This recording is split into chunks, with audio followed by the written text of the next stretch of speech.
Hi, how are you doing? Hi, my name is Phaenna Zeru. Nice to meet ya. So, once upon a time, last year, I started this game, and it has 5 different routes. And I said, I'm gonna finish each and every one of them at least once. And so, I played 3 routes. And then I didn't play the game for a whole long time. But this year I am determined to finish more games. Clear out my list of games to play on stream to make room for other games. Yes, because so far, how many games have I finished on stream now? At least 1. Oh, 2, but one of them wasn't like a one-shot. So yeah, we gotta finish this game now. Yeah! Yeah! We gotta do that! So, today, we're playing Light the Way visual novel, a Luxium dating sim. And so far, we finished Ike's route with not a good ending. Gotta finish some games to make space for inscription on the list. I gotta finish a whole bunch of games before I play that. Well, we finished Ike Evelyn's route with not a good ending. We got like a neutral ending, I guess. Now we finish both Mista's and Chu's routes. Yeah. With both good endings, I think. Yeah. And since we're gonna keep Luca for last, today we're doing the demon, the monkey, Fox Akuma's route. Also because when I play these games, there's a rule. Every time there's Pog on the screen, I have to drink. And usually I drink water, but today I also have tea. So I have tea and water because I don't want to burn my mouth every time someone says Pog. But yeah, good times, so that's the plan. Will it work out? I don't know. But we'll just jump into it and we'll see what happens. Pog, hi Yomo. It doesn't count for chat. Doesn't count if you put it in chat. Use the redeem, damn it. That's what it's there for. Look at that. Look at that. Oh, wait. Maybe I should put on the sound. Okay. Listen to the jam. Alright. Let's just jump into it. New game. At this point, I've played the beginning of this game so many times. I don't need a tutorial. Blah, blah, blah. Just get to the game. And in. Today is the day of my interview at Lion's Pride, a famous cabaret in Niji-Sanji-en City, known for its great choice in entertainment and drinks. When they call my name for the interview, I step into the room. Inside, there's a man sitting on a chair behind his desk, who smiles and stands up to greet me, offering his hand in a handshake. Greetings and welcome to Lion's Pride. I'm Lookup Kanekuro, your interviewer for today. You've come here to apply as one of our servers, is that correct? Yes, that's correct. Wonderful. Please go ahead and take a seat so that we may begin. I nod along as we both sit down. So far, it's as normal as any other interview. You know what I just realized? This guy never returns. Like, this is his only appearance in the entire game, I think.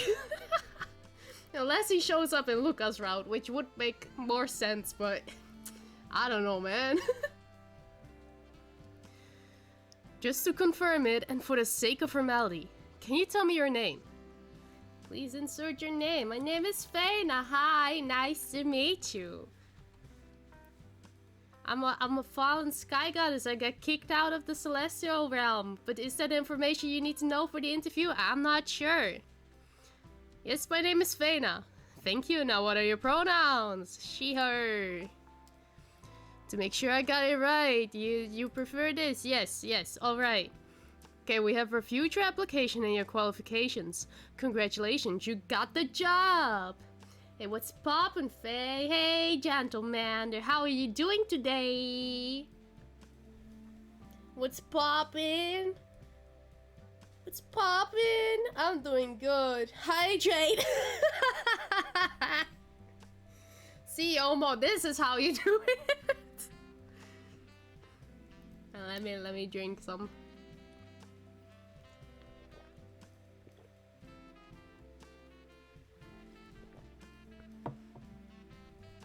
I should be hydrating.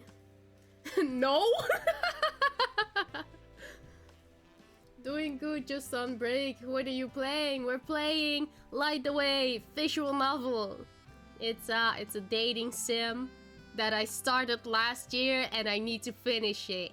I need to finish every round at least once. It's a Luxium fan game. So you're dating the Niji Sanji Luxium guys. Yeah, good times.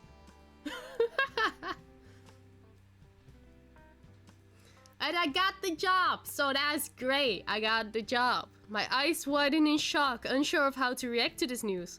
Elation? Confusion?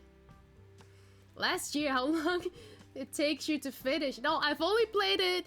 I've streamed it 4 times. For 3 rounds. And I need 2 more. So, I just didn't play it a lot. Oops. This is great, but I can't help but blurt out the first thing that crosses my mind. That was fast! Hella fast. Well, the boss vouched for you when he saw the application. That made the process much faster. You could say this interview is more of a formality sort of thing, especially since we're hiring more than 1 server. I see. Please thank him for me. I'm honored, but I've never met him before. I did some prior research and looked up the owner of the cabaret back then, but his name definitely didn't sound familiar. Makes sense, lol. Better than Nier Automata, which has 20-something endings. I only got 9 of them. I think this one also has like 20-something endings, actually. But I want to get 1 ending in every round, at least. That's it. Because there's a whole lot of bad endings I've seen.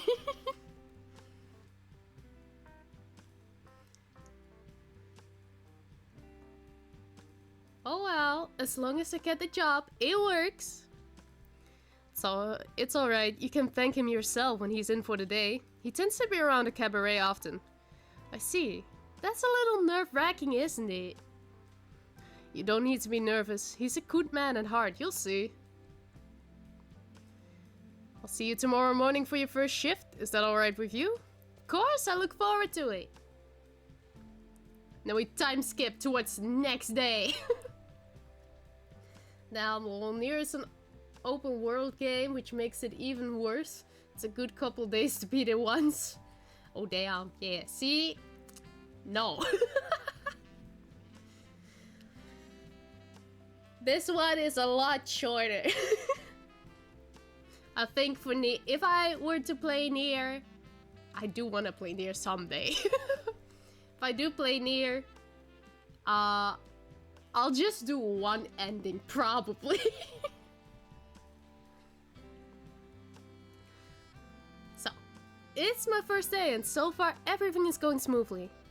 Wait, isn't the blonde over there the boss? I should thank him for giving me the job.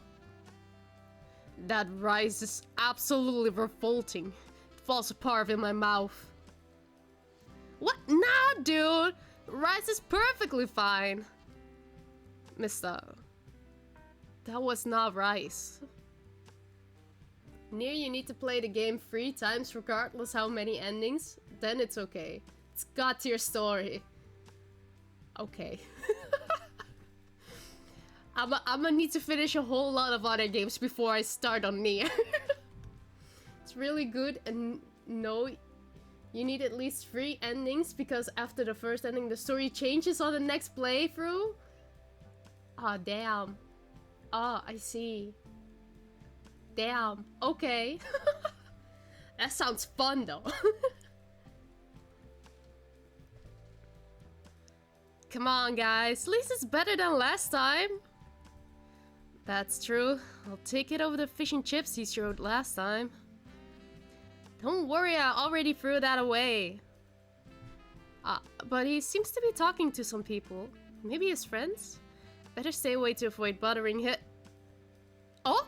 Phaenna! Over here! The moment Boss spots me, he starts waving excitedly. Wait, why is he shouting? I saved the seat for you, come over! You can't reject your boss, right? Well, it's embarrassing that he's calling for me so loudly in public. I should go and see what he needs. Isn't this like my first time meeting this guy? What? Am I supposed to know him from somewhere? I do want to play his route, but he's last on the list. Come in.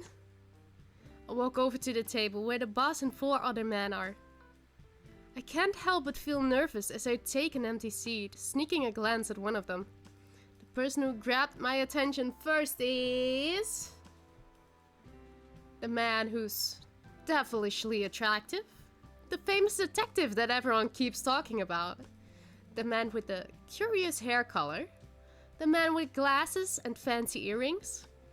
The one with tattoos and a big, smile. What's this? I did name it Rising Up a Demon, so that's what we're gonna do. A refined-looking man with dark hair contrasting his white suit. His eyes shone among the somber lights of the bar. They seemed to hold so much wisdom in them. So, why did you call me over, boss? Nothing? Just felt like it. Now let's get you some would you mind introducing her to us, Luca? It would only be polite to get us acquainted first. Oh, yeah, sorry, my bad.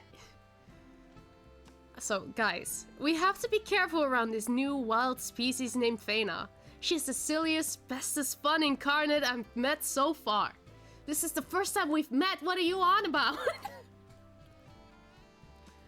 A very rare one. Be gentle with her, because she can get quite aggressive if you push her too far. Yeah, watch out. You better watch out what you say. Huh? Huh? You got something? You wanna fight, bro? You wanna fight? I'm gonna fight you. Meet you outside on the parking lot. Huh? Do I give up that impression from my documents? You're talking about this person, right? I don't think that's a really nice way to introduce someone. What is this? Interdimensional geographic? Bro thinks he's the Rizzler? Maybe. I don't know if that was his intention. But it works, right? I feel like I know her more now. Yeah, as long as it gets the message across, yeah? There are better ways to introduce someone. But I gotta give points for creativity.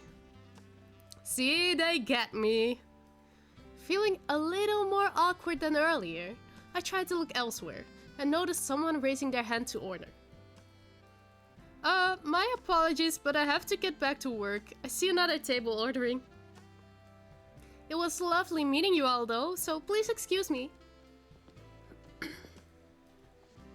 I jolt up immediately, speed walking off to get that order done. Blood rushes to my cheeks as I think of the terrible first impression that I must have made. And there she goes. Wow, didn't know she could run that fast. Haha, plug! And so there's our first pog. So I will hydrate now.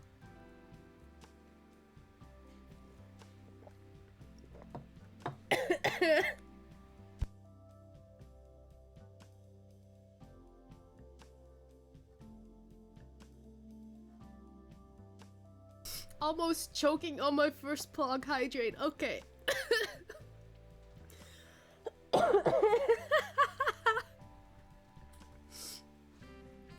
This is why Luca is last on the list. He says plug too many times. That will probably kill me. That's why that's the last route we'll do. She left in such a hurry, poor thing.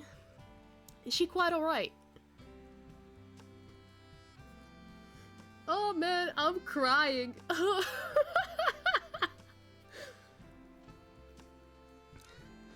Time passes and eventually the cabaret is about to close. As I am packing my things, I hear a voice calling out to me. Psst! Phaenna, come over here. I got something for you. Turning to the direction of the sound, I recognize this person to be my co-worker, Uki Violetta, who's beckoning me to the bar. Curious, I walk over to him with a hum. What is it? Now that I look at the bar between us, he's got some small pieces of paper below each finger. They all have different handwriting based on what I can see. It's some notes that a bossman and his friends left for you. Didn't bother to read any of it though. But look at you, such a charmer. Already getting notes from customers on your first day. Oh, thanks, I guess? I'll take a look at them. No problem. Just pick the one you like, okay? Alright, let's see. Would you like a drink? It's on me, of course. Want to find a solution for the case called You and Me? Had a fun first day? Don't let the workload drive you bananas. Would you like to enjoy the drinks and jazz music together? Yo, if the going gets tough, let's pog through it together. Luca's truly trying to kill me. I'm not ready for another pog.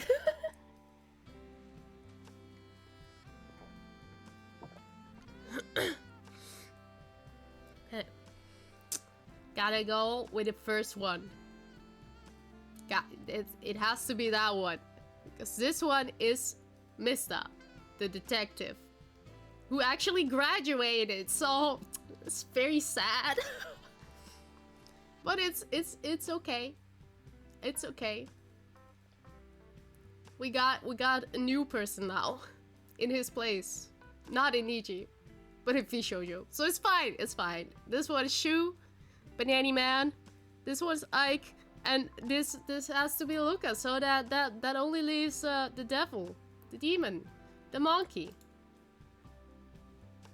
Interesting choice, Phaenna. I'll get going now, though. Got something to do later. Have fun, bitch. Take care, Uki. Uki walks off as I stare at the note I chose. A curious look on my face. I wonder what a person behind the note is like. Only one way to find out. And what is that one way, Phaenna, huh, MC? What is that one way? Cause we just did a time skip and you don't know. The day after receiving that note from Uki, dawns on me that I don't even know who this person is or how I can meet them. Like I said, one way to find out, and no. You just don't know. Uki pauses what he's doing and meets my eyes as if he just read my mind. He leaves me no time to dwell on that thought and makes his way over. Hey bitch, have you met up with the one who wrote that note yet? No, and I don't even know when or where. Well, if I had to guess, it will be during tonight's party. Party? The one boss briefed us about this morning?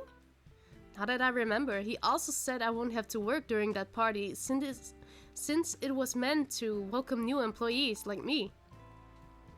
No duh. If there was a prime opportunity for a little meeting with fun, that would be the perfect time. Gotta go back to work, okay? Good luck working. Thank you for coming by. Good luck, Gentleman.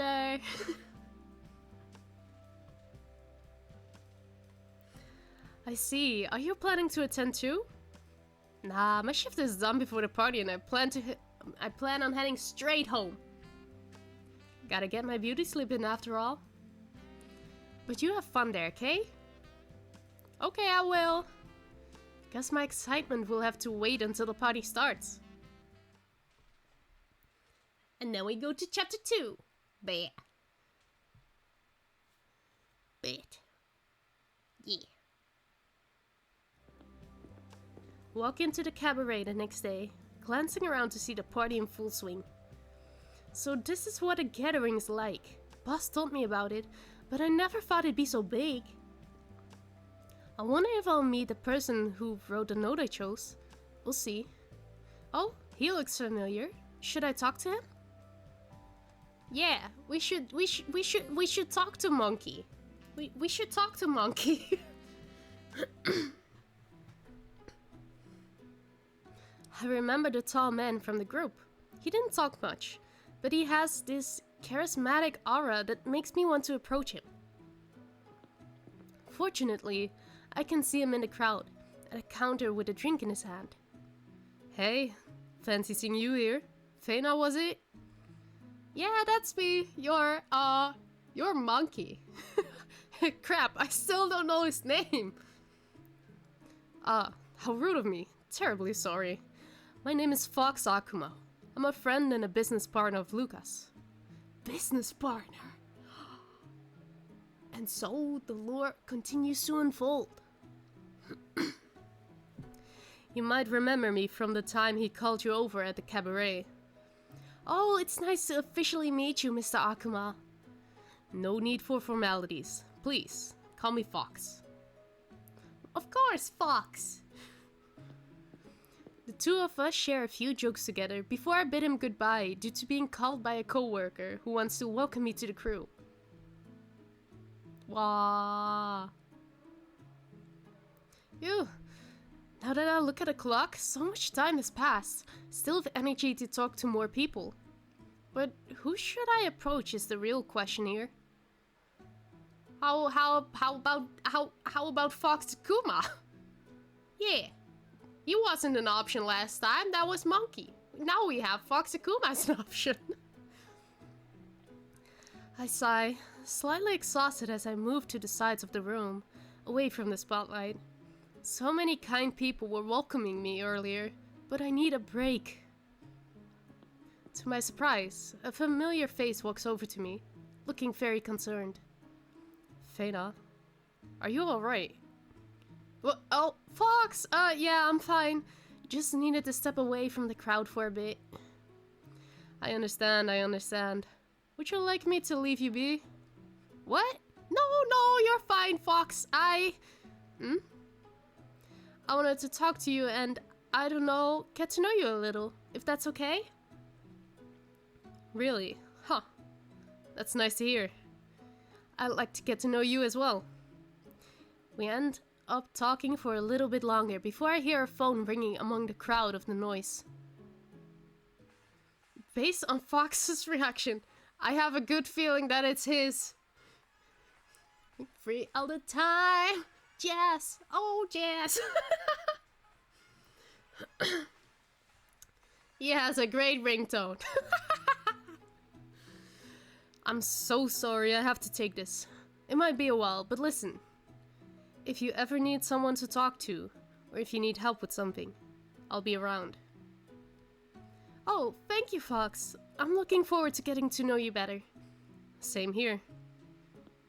We wave to each other as Fox walks off, answering the call on his phone and muttering words I can't hear. The party is almost over now after all that. Think I have just enough time for one more conversation. But with who? Yeah, with who? With who? Whoever could it be? Well, what do we have here? I snap out of my thoughts, turning to my left to see Fox standing next to me, a smile gracing his lips. Fox, we seem to keep bumping into each other. I thought you were busy. It's alright, just some matters that needed my immediate attention. Well, I hope you didn't miss me too much. Cheeky, aren't you? Just a little. Farewell then. I'm all yours for the night. Why does it feel like you intentionally phrased it to be misleading? Wait, it's awfully late already. Why are you still here? Actually, I'm about to head home. I'm glad I got to see you before I left. Likewise. Please, let me walk you out. Oh, it's alright. I wouldn't want to trouble you. It's no trouble at all for me. If you say so. Thank you, Fox. You're very sweet. Don't mention it. Ah, and before I forget, here. Fox holds out a business card, showing his name along with his contact information. What kind of business are you running, man? Is this your number? I want to know what's on the business card. What is his job? I meant it when I said I would be there if you needed someone to talk to. And no pressure to use it, alright? Do whatever you're comfortable with. Well, keep that in mind. Thanks again. Don't forget the offer to drink together. Don't forget the offer to drink together is still on the table. Wait, that means the note was from you? Of course. I'm no stranger to the occasional cracking of a cold one with my boys. Or a bottle of wine, whichever you prefer. Either way, I'm glad that we had the opportunity to bond quite a bit. Shame that we kept getting cut off before this, but there are more opportunities in the future. Of course, we can make some time for a drinking session at a cabaret during the weekend. Great then, I'll look forward to it. We both wave to each other, smiling at the thought of meeting again as we part ways. Wow!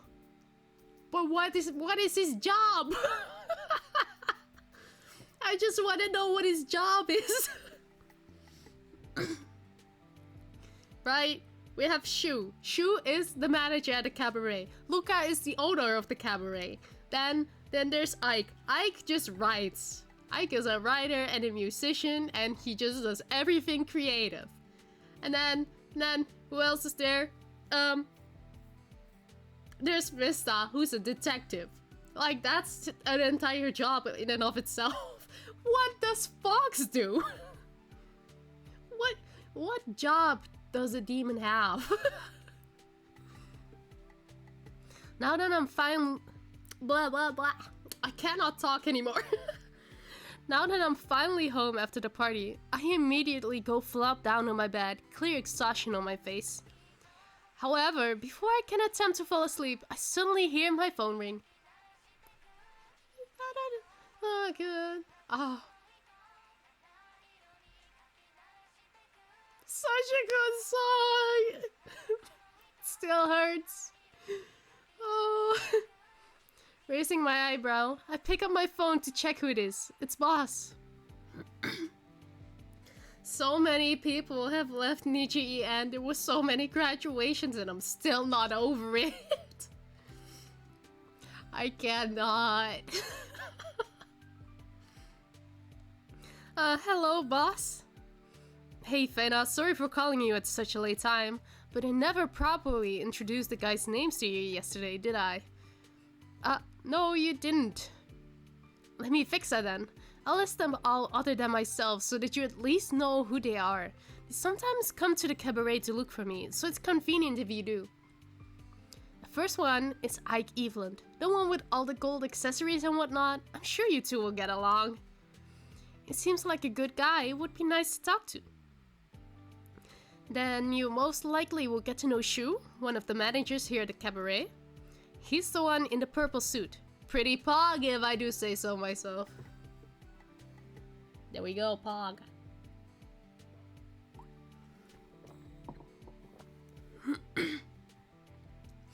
Very, very, very pog. Then I hope to learn more about him in the future. After that is Fox, the one with the black hair. He's very polite, so don't worry about approaching him for anything. That's what you say, boss. I'll make sure to remember that. And finally, other than me, your mean and evil boss, you have Mista. Word is that he's a famous detective, which is definitely true. Ah, yes. I've definitely heard about him. Thank you for introducing all of them to me.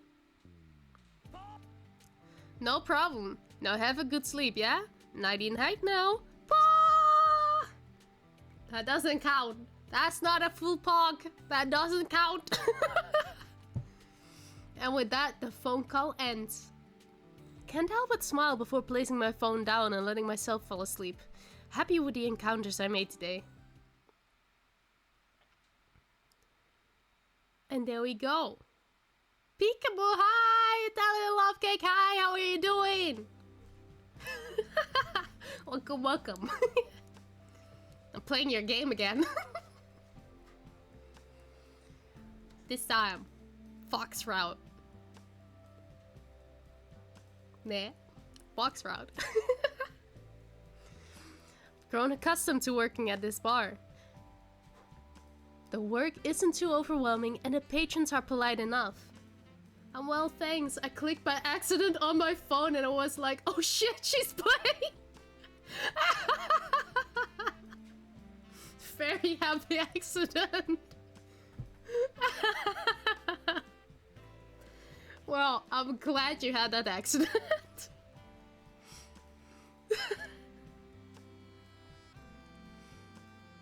Hopefully, you'll stay around a little longer to watch me play. But if you can't, that's okay too. My boyfriend is here, he says hey you too. Well, hi, Italian Love Cake's boyfriend. I hope you are doing good too.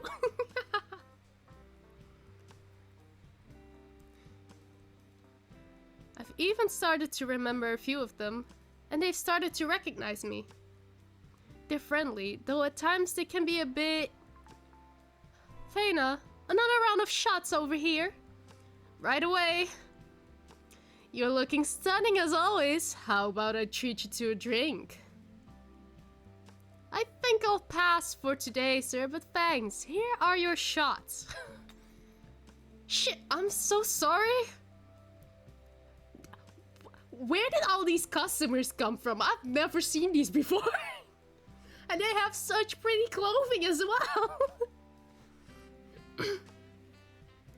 It's alright, let me clean that up for you. Be careful where you step. Rowdy. I go to the storeroom to grab a broom and come back to start cleaning up the mess. Despite the mundane nature of the task, it's hard not to take note of the nicely varnished floors. The entire bar is stunning, well furnished with decor, soft lights giving the room a comfortable glow.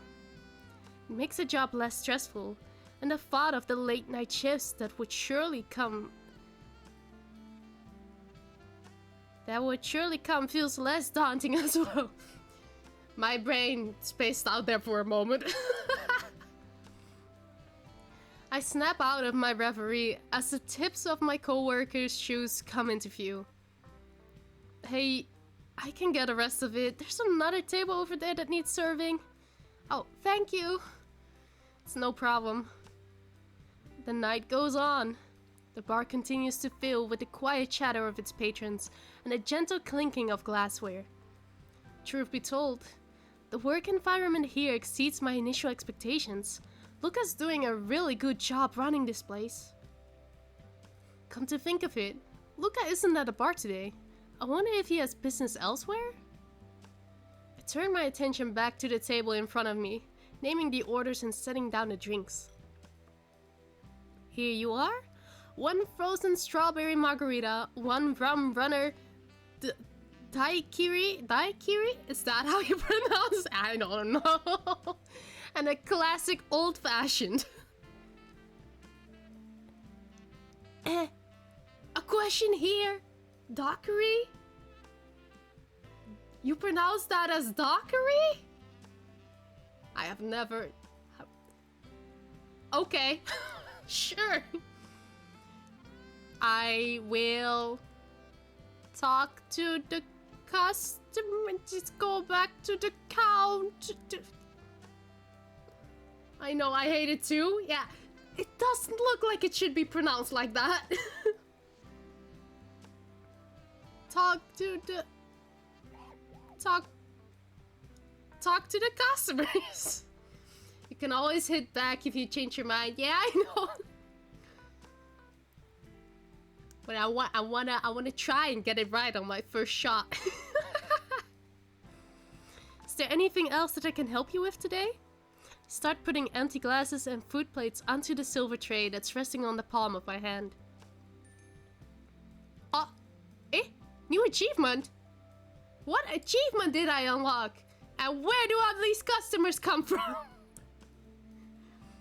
We're good for now, thank you. No! David, please. We're in public. David, what's wrong? I'm so freaking hungry, I swear to God. If I don't get something to eat right now, I'm gonna devour this table! I stand in shock as the drunken man lets his head fall onto the table and starts licking it. What is going on? What is happening? His friend grabs the back of his collar and lifts his face off the table. I'm so sorry, Phaenna. He's wasted right now. David starts violently wailing. Oh, please. David, you just ate 20 entire plates of chicken wings. I don't know how many more wings my wallet can take. We can always order caviar toast if you're hungry, David. Not the caviar toast. David immediately stops crying. No. I'm so sorry about all this. Don't worry about it. I work at a bar. It's all part of the David sharply turns to look at me. From the look on his face, one would think he just saw God himself. Oh my God, you look just like my waifu! If you ask David, he did see God. I slowly back away from the group of interesting individuals. As I weave through the many tables and chairs in the bar, I'm able to catch a glimpse of many supportive and frankly entertained glances of my co-workers. Then from a distance I hear, David, I swear to God, if you ask for chicken wings one more time, I'm going to castrate you!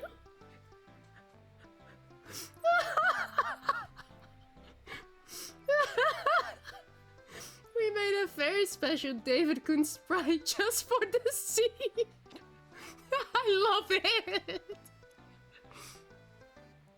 I can't help but laugh at the sheer insanity of what just happened. Moments like these are what made my job worthwhile. As I whisk away the empty glasses for cleaning, I notice a familiar figure walking into the bar out of the corner of my eye. I look up and confirm that it's... Fox? Wow!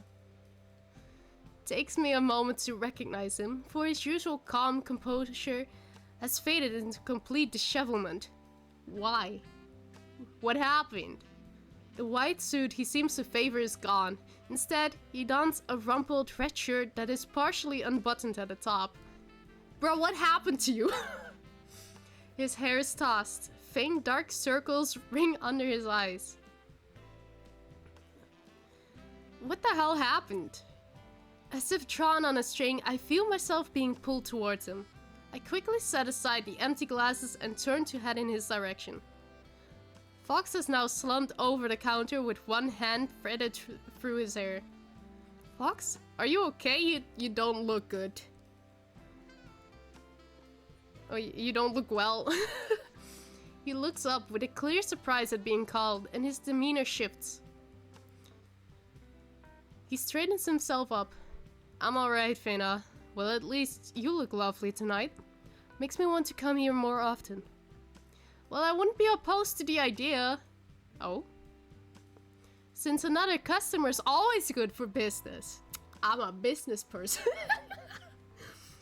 This is why Luca hired me. I get him all the customers. David, better order another plate of chicken. I see how it is. My ego has been wounded and I am now bleeding out. How could you? Oh, just cope. Seriously though, you sure you're okay? Fox's grin fades and his gaze falls. Just business stuff. Nothing to trouble yourself over, Phaenna.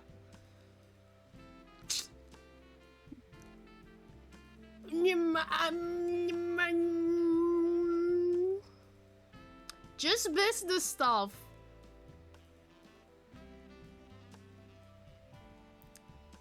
You can go directly against it. You can be like, okay, well, whatever.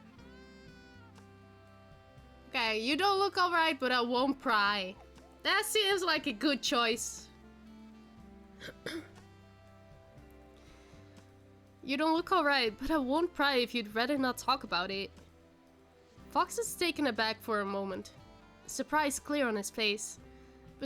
But his expression soon melts into a soft grin. Thank you, Phaenna. I appreciate the... Is that David again? Oh. I quickly reach into my pocket and mute my phone notifications. It was not David. Slightly embarrassed about what happened. Oh, crap. That was loud. I'm so sorry, Fox. The two of us fall awkward silently, neither of us muttering a word to the other. Fucha. I turn to look at Fox as he also turns to look at me. Our eyes meet before we burst into fits of laughter. That's 5 Nights at Fulgur's, right? Yeah. Yeah. Your favorite game. FNAF. 5 Nights at Fulgur's. It was a prank by a friend, but I never bothered changing it back. Kinda grooming. I'm friends with Fuchan! Uki is my co-worker, Fuchan is my friend.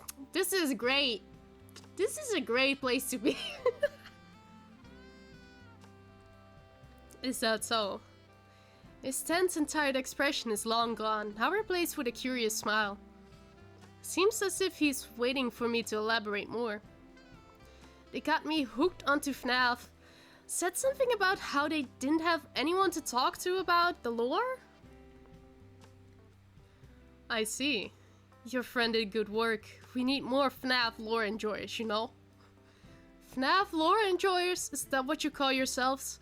That's a goofy title, but please enlighten me about this lore, Mr. Fox Akuma. Fox and I engage in a long conversation about FNAF lore. It's mostly him explaining while I occasionally interrupt to ask questions or make a comment. After a few more minutes, Fox's phone lights up from a notification. Presumably a text message. Is everything okay? Everything's fine, but my close friend is waiting for me outside. I'm sorry for cutting our conversation short, Phaenna. Close friend? Who is it? Who is it? Who is it? I understand. No need to apologize. It was nice talking to you, Fox. And it was a pleasure talking with you too, Phaenna. We should play FNAF together sometime. Perhaps in VR. Don't look at me like that. Come on, Phaenna. It'll be fun. Fine. How could I possibly say no? Here, may I? Gesturing to his phone, he nods and gives it to me. I save my number in his contacts before giving it back. So smooth! So smooth! This, what? Kindred is so smooth. What is up with this? Compared to like Ike's route or Shoot's route. There, you can text me the plans for when you'd like to play together. You know, I have your number, here you have my number, easy peasy, lemon squeezy. Let's date. Let's go on a date. Yeah, seems fun. Thanks. See you, Phaenna. See you soon. Oh, if you have any clips of the game, hit me up on Twitter.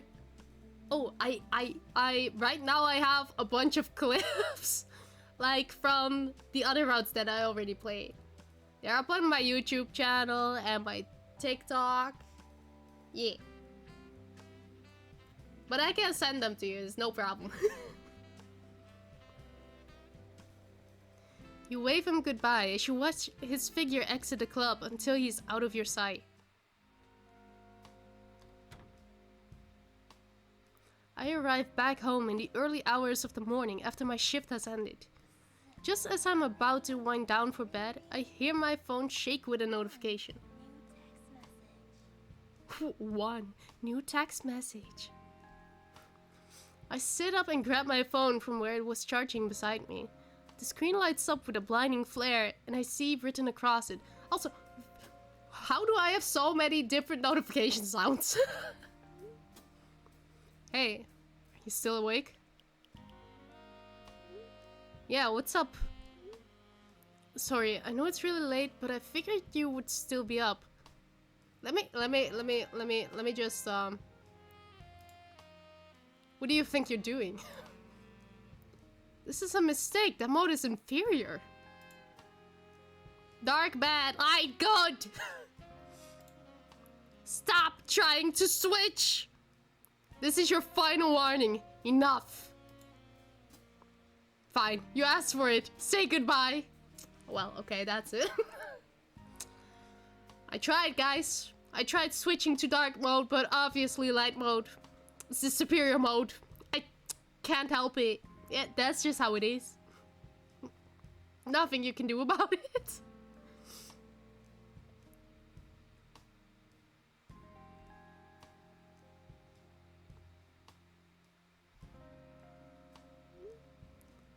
Can I call you? Would that be alright? Sure, that would be alright. Of course. Yeah, sure. In a few seconds between his last text and the first ring of my phone, I wonder what it is that has kept him up, and whether it had been the same thing bothering him earlier that night.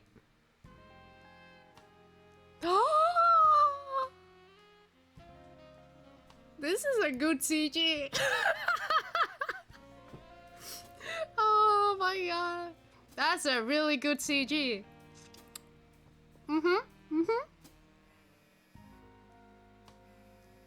I pick up the phone. Hello? Hey.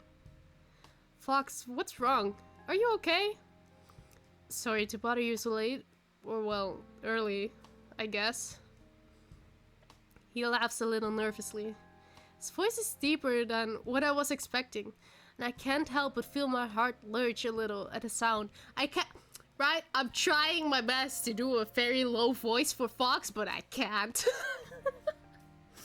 You can hit S to screenshot if memory serves. But isn't it a CG? Doesn't it just get saved to the gallery? If it gets saved to the gallery, it should be fine. Should be fine. Should be fine. Should be fine. That is true. Hasn't stopped like 6 other Kenji.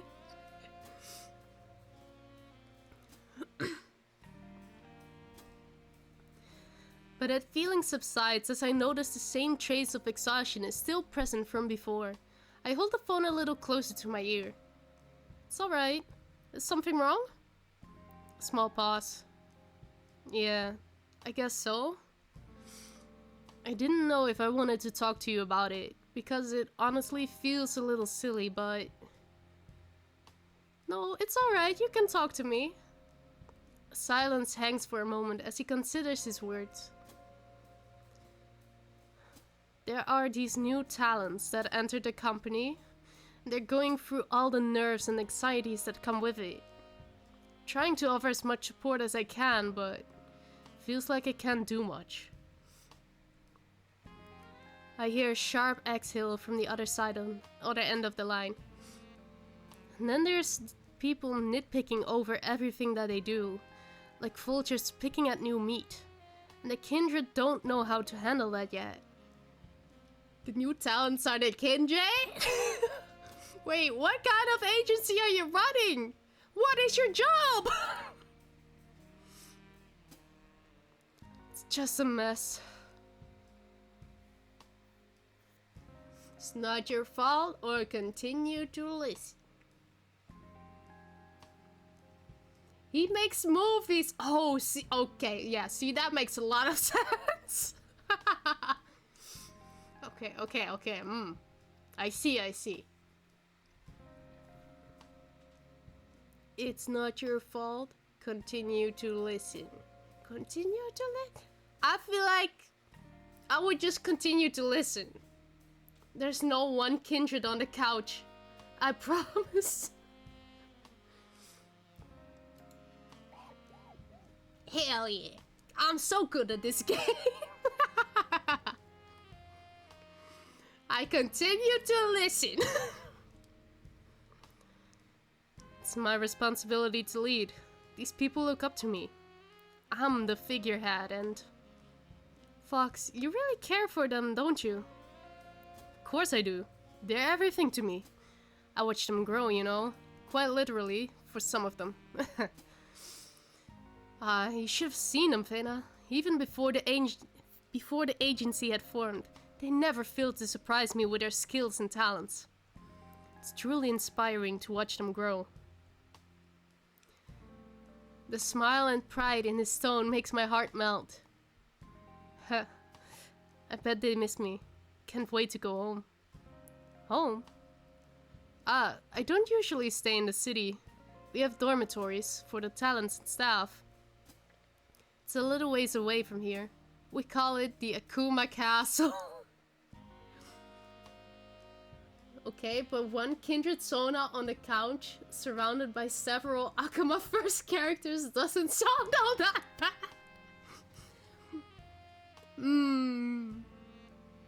Though that does not sound too bad. Don't mind me, I'm rambling.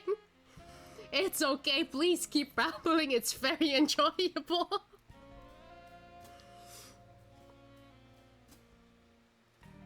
I should bring you there sometime. That's something you would like, that is. I'd love to go if you'll have me. I want to see the place you call home. Oh. Nothing, just... Thank you, Phaenna. I'm about to say something when I get the sudden urge to yawn. Looks like someone's getting sleepy. Sorry for keeping you up, Phaenna. Good night, and thank you. It's okay, it was nice talking to you. Good night, Fox. Turn off my phone and lay back down on the bed. The exhaustion of the day finally hits me all at once and sinks deep into my bones. With the comfort of my own bed and the warmth of my blankets wrapped around me, there's nothing I could do to stave off sleep as it takes me in its embrace. Wow.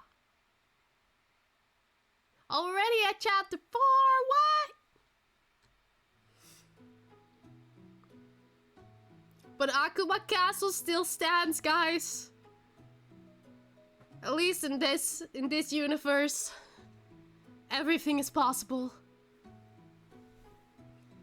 My eyes slowly open as I find myself too comfortable in my bed to move. That's me every day. Every single day. Sunshine pours through the window and onto my blankets, embracing me in all the more warmth. My eyes flutter shut and I drift back to sleep until... My hand pauses at my nightstand until I find my cell phone. Oh no. Oh no. Was it a work day? I yawn and read the caller ID. Oh. Hello? Good morning, Phaenna. Rise and shine! Sorry if you're just waking up. No, it's fine. I just got out of bed. Liar! Lies! You just said you were drifting off again. What's up? Okay, that was a little white lie. I'm sorry, but I just haven't been feeling well since last night. I'm Just calling to let everyone know not to come into work today. What do you mean, not come into work today? Just because you're sick? Does Luca only have one manager, and if he doesn't show up, the whole place is closed? What? Oh, that's too bad. I hope you feel better soon. Me too. Thanks, Phaenna, although I don't think you should feel too bad about it. What makes you say that? Was it Mr.? Was it Mrs. Food? I heard that a certain someone with a devilish demeanor would be wandering around town today. Maybe I should make good use of that free time. Damn, Shu. Damn. Wait, what? I'll see you tomorrow! Oh, yeah, see you then. Shu, the wingman.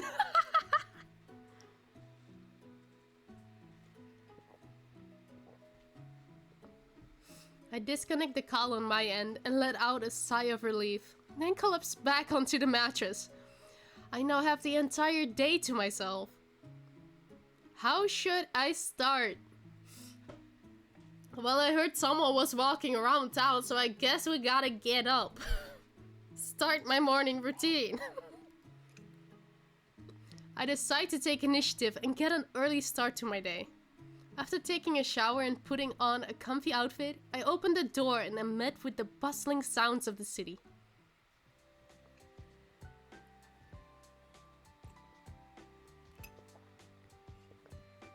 I am drinking for Poker's Place. Wait, give me a second.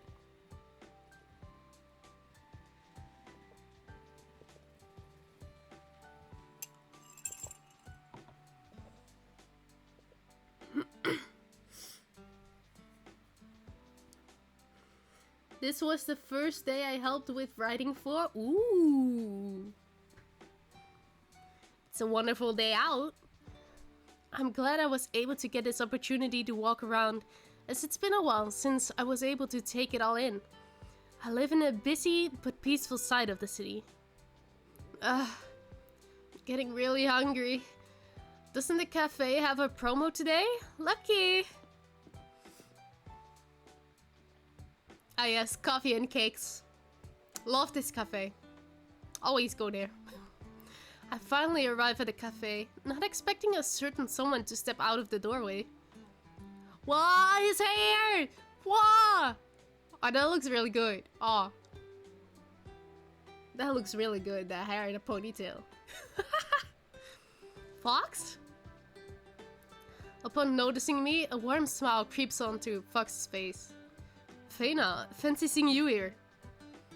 That's my line. What brought you to the cafe today? Getting your daily cup of coffee? Tea, actually. Rather, I would be, but the queue is quite massive. Oh, the queue is massive. Take a peek inside. To my disappointment, the cafe is packed full of people. Here I was hoping to get some breakfast in my system from my favorite place.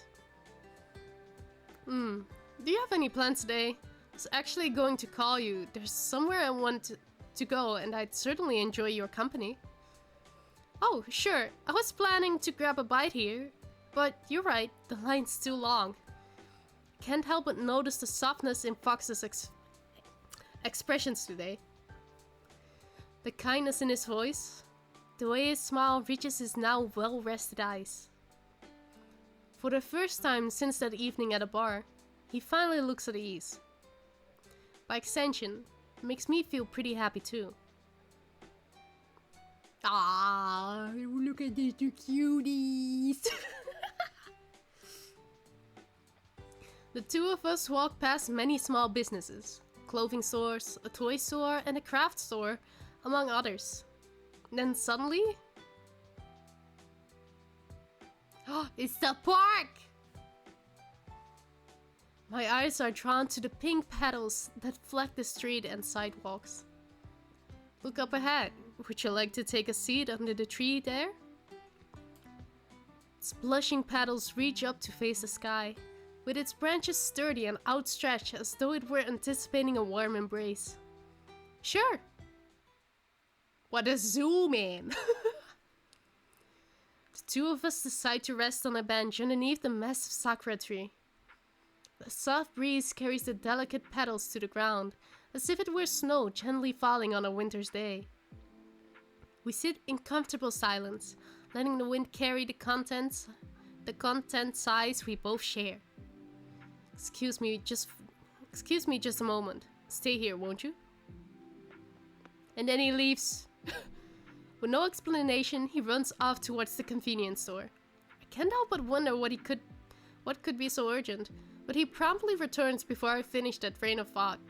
That's fast! Here you are. He offers me a sandwich in plastic wrap, made with milk bread, whipped cream, and cuts of strawberry. Ooh. The real Japan experience. He's holding another one in his opposite hand. Do I accept it? Yeah, I'm hungry, of course. Of course I accept it. What are you on about? Thanks, Fox. You're a lifesaver. I graciously accept the sandwich with a grin. I peel off the plastic wrapper and put it in my pocket for now. Fox sits beside me, our arms pushing against each other. Strawberries are one of my favorite fruits. Thank you again for spending time with me today. Who knows, maybe you're allergic to strawberries or don't take handouts. I guess. But like, I love strawberries, so maybe for other people that's a problem, but not for me.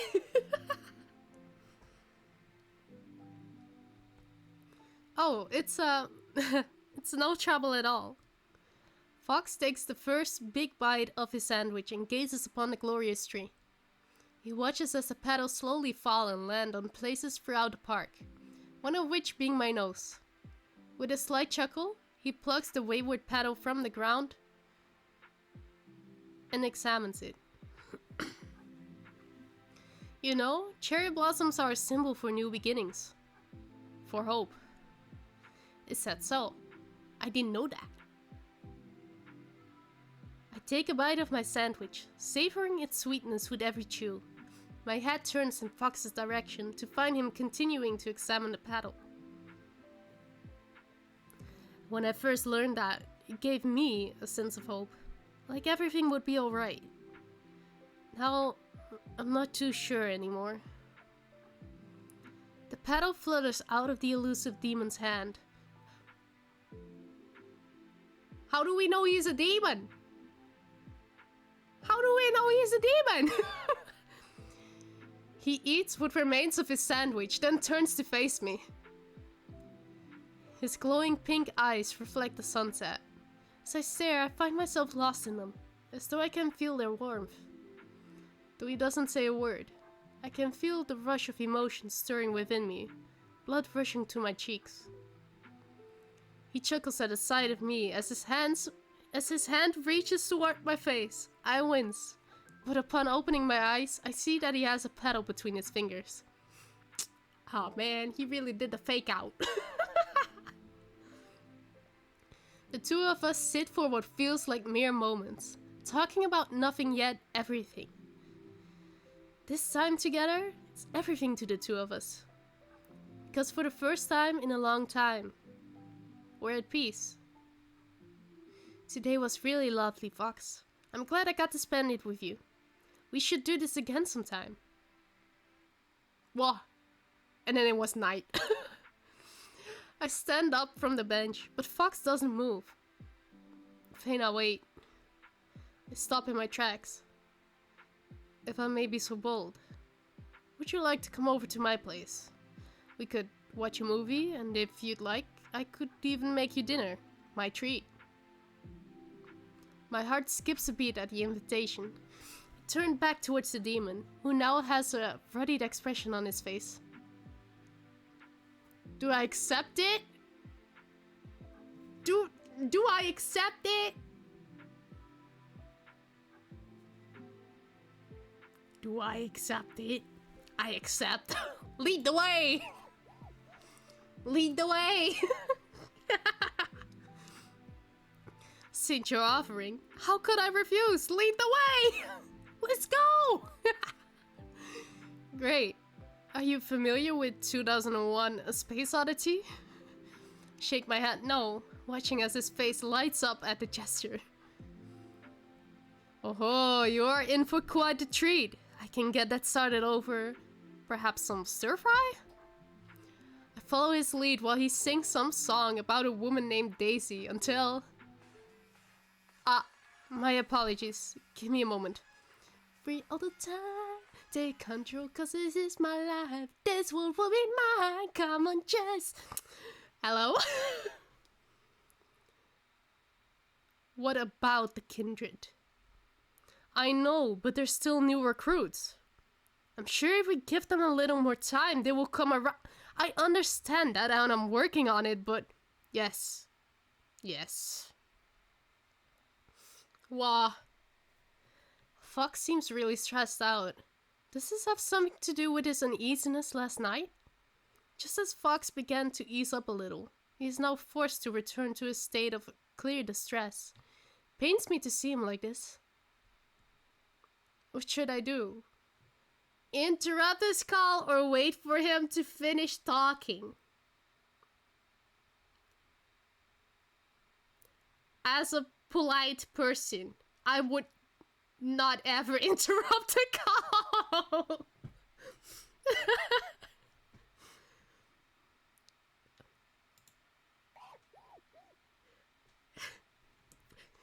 It doesn't seem like a good choice to interrupt the call.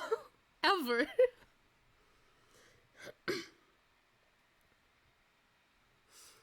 As much as I want to help the demon, I know that it would be rude to interrupt him while he's talking. Soon enough, he hangs up his phone and shoves it into his back pocket with a sigh. I'm so sorry about that, Phaenna. I got a call from my manager. The new recruits, the kindred. No matter what I do, I can't figure out how to... Never mind. I'm sorry. Shouldn't have to be involved in this. No, don't be sorry. I want to listen. I want to help you. His worried expression slowly melts off his face as Fox affectionately caresses my cheek. Okay! And although I am mildly embarrassed, it makes me happy to see Fox a little more relaxed again. I faintly touch my hand to that cheek, unconsciously searching for any remnants of his warmth once it's gone. He chuckles at the sight of my searching for his touch, which upon noticing, causes me to turn away red as an oni. Is he just messing with me? Help me? I truly appreciate the sentiment, but I never took you as a type to understand my agency struggles. Unless you've been living a secret double life that you haven't been telling me about?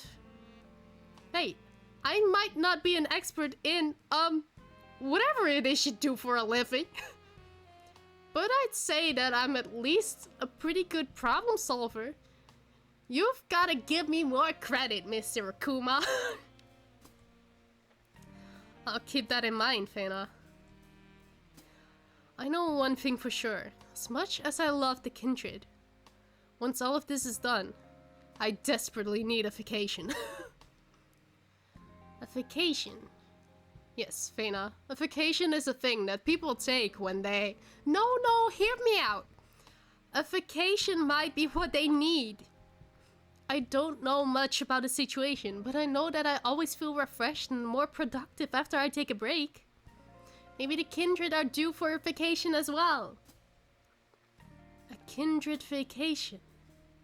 That's a brilliant idea. I suppose you do stay true to your word. Thank you, Phaenna. I give Fox a soft, playful nudge in response. As our bodies collide, our fingers brush together. Electricity shoots through my veins.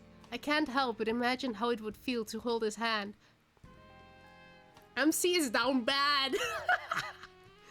MC is so down bad. I don't remember it going this fast with any of the other guys. Maybe Shu, but like, that's cause she slept over.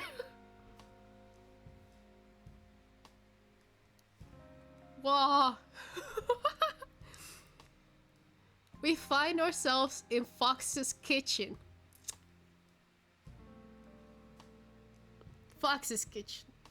Suspiciously looks a lot like Mista's kitchen. Over the crackling of cooking stir-fry, Fox rants about a movie that the two of us are going to watch. I listen intently. Fox also introduces me to his beloved stuffed monkey, Baba, who is now comfortably wrapped inside my arm. It may be the slowest film you'll ever watch, but it's spectacular. I think that my favorite scene is when David goes to the memory bank and...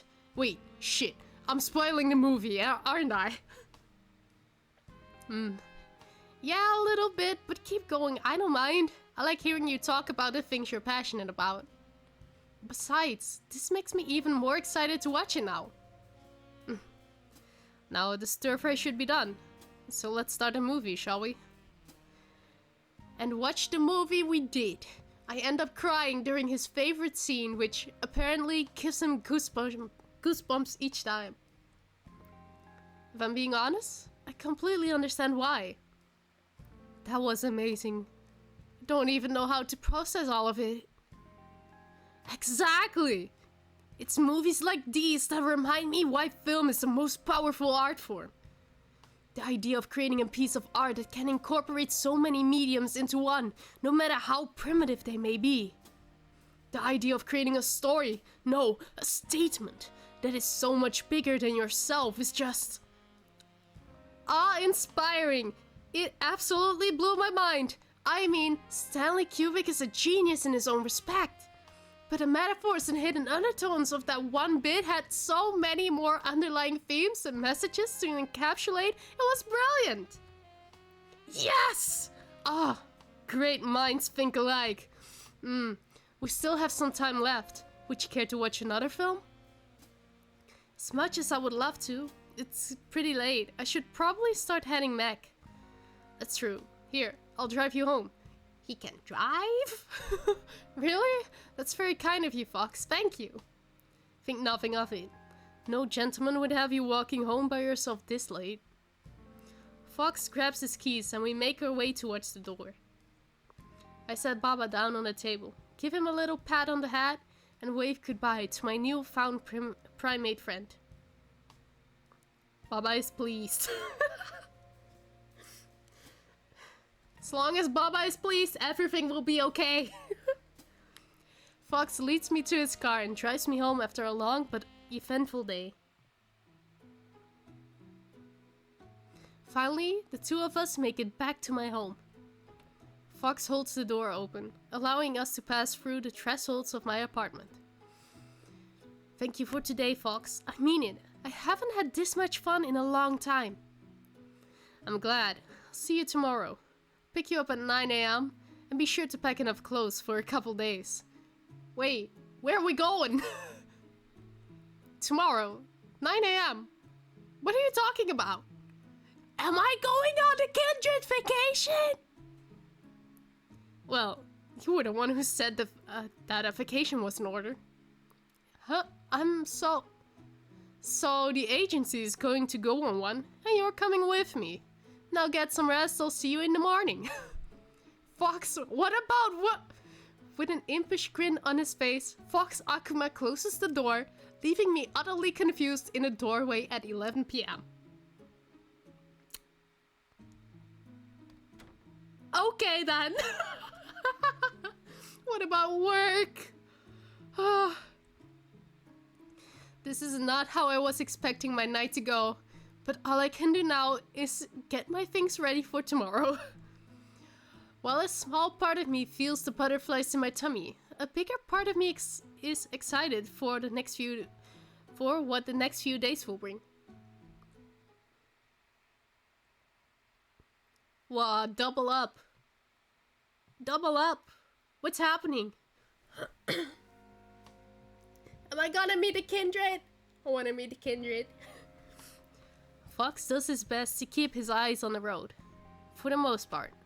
Every once in a while he would pass a sneaking glance at Phaenna. He finds her sleeping face endearing.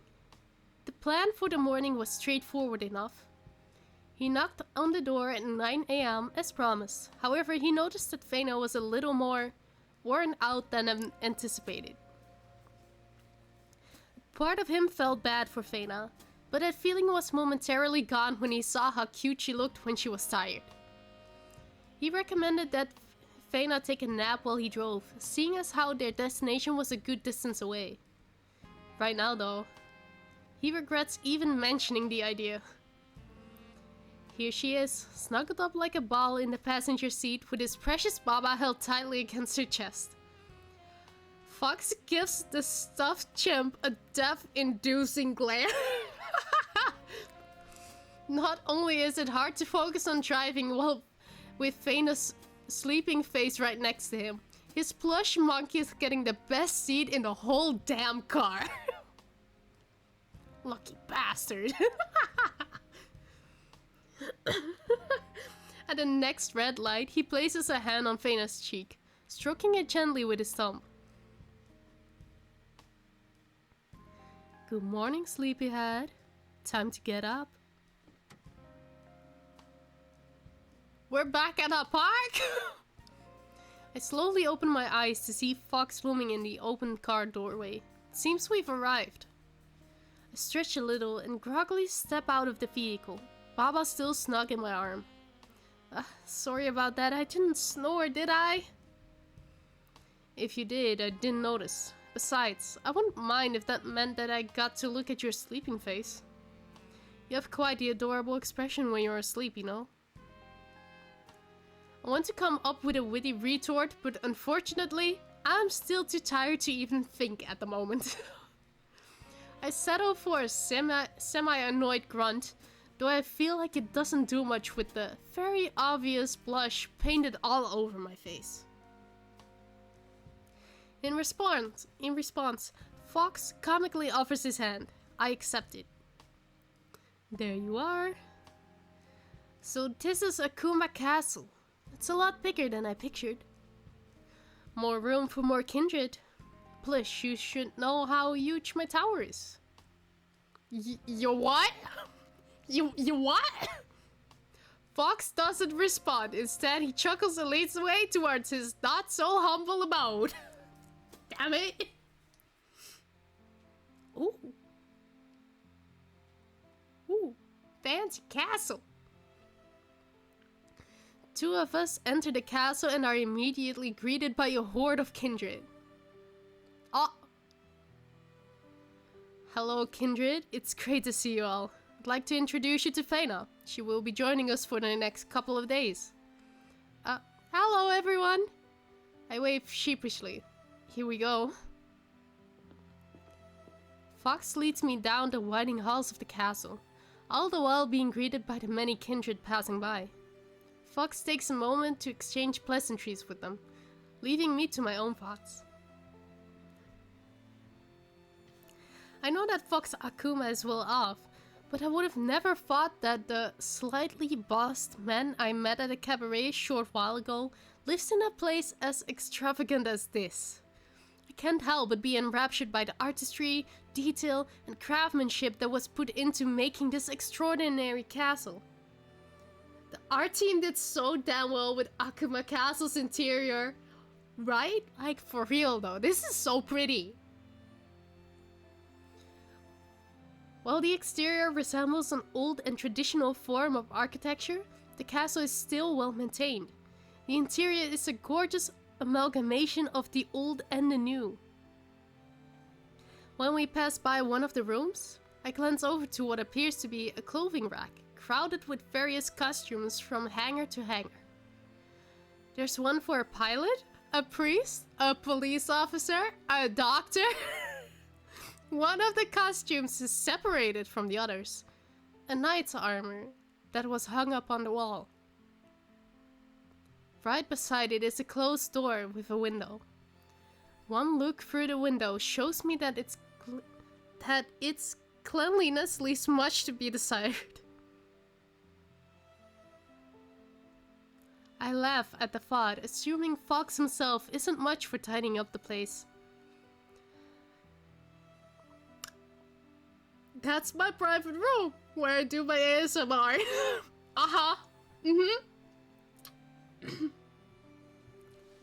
I am not at all familiar with it. No, not at all. You record ASMR? I do. Well, I have to admit, I'm not one to listen to it myself. The kindred seem to really enjoy it, and I'm never shy to supply some fan service. A king's duty is to his people, after all. Fox and I pass by the courtyard, where a sudden shriek pierces through the idle chatter. Neither am I, especially not your so-called boss, Akuma, whoever he is, who debuted June 19th, 2022. Not at all! Oh. My lord, you're back!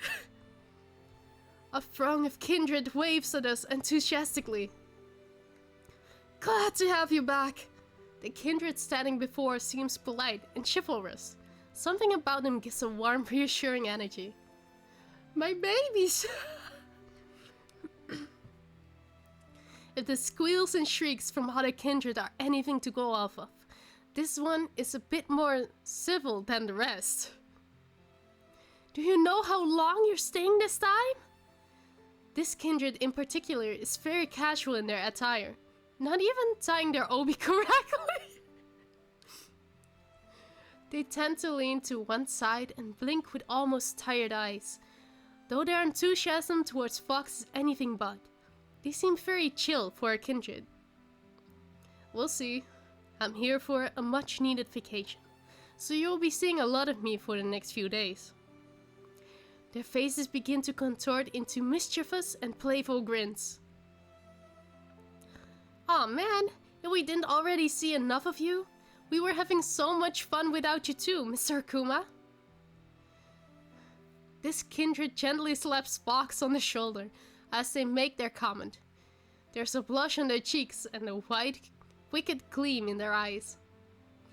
I say that this kindred acts rather coy.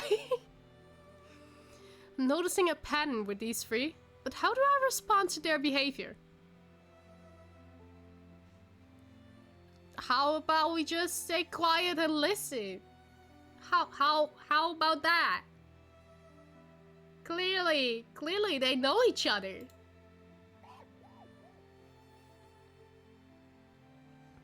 Though their words were malicious, their intentions seemed lighthearted enough. I know you miss me. Don't think I didn't catch you guys running to tell the others about my arrival. You caught us.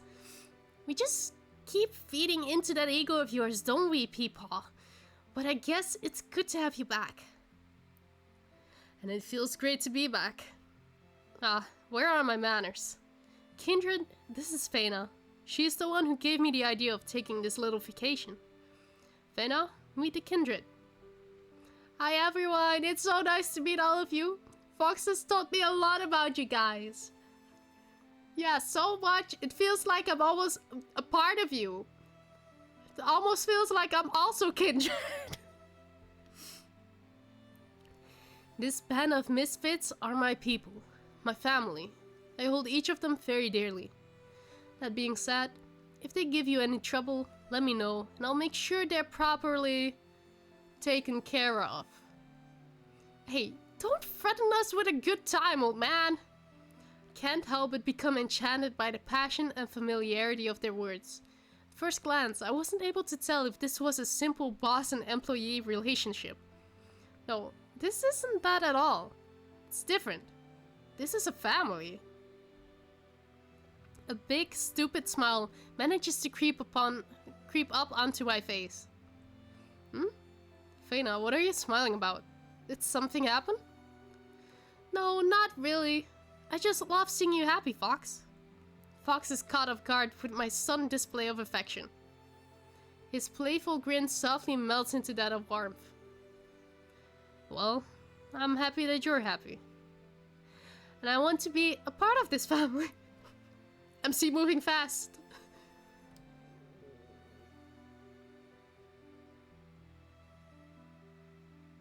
Wait, did I say that? I did not say that out loud. Oh, he's hungry. Never mind. Sorry about that. Oh, I am hungry. Damn. Don't worry, it's about time for lunch anyway.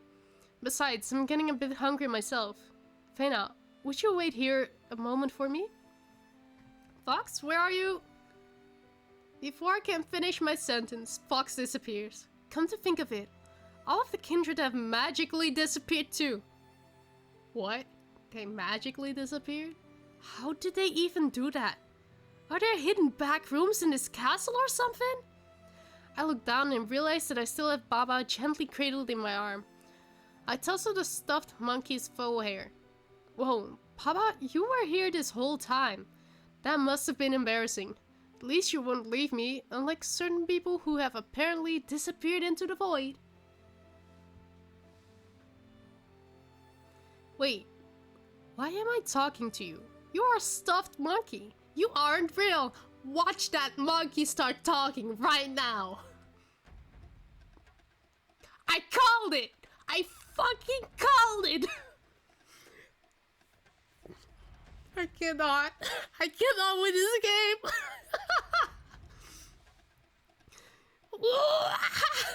I can't do monkey sounds, I'm sorry. Oh, translation. Foolish Phaenna. Have you not realized that I have been sentient all along? In fact, I have been observing you for the past day. Your every step, your every breath, every utterance, every thought. I have seen them all. I have seen you. I've seen everything. For I have been trapped in this insolent cotton prison for eons, sitting idle by as the sun and moon fall, as their oceans rise, and the tide moves in and out across the sands of time. How monotonous,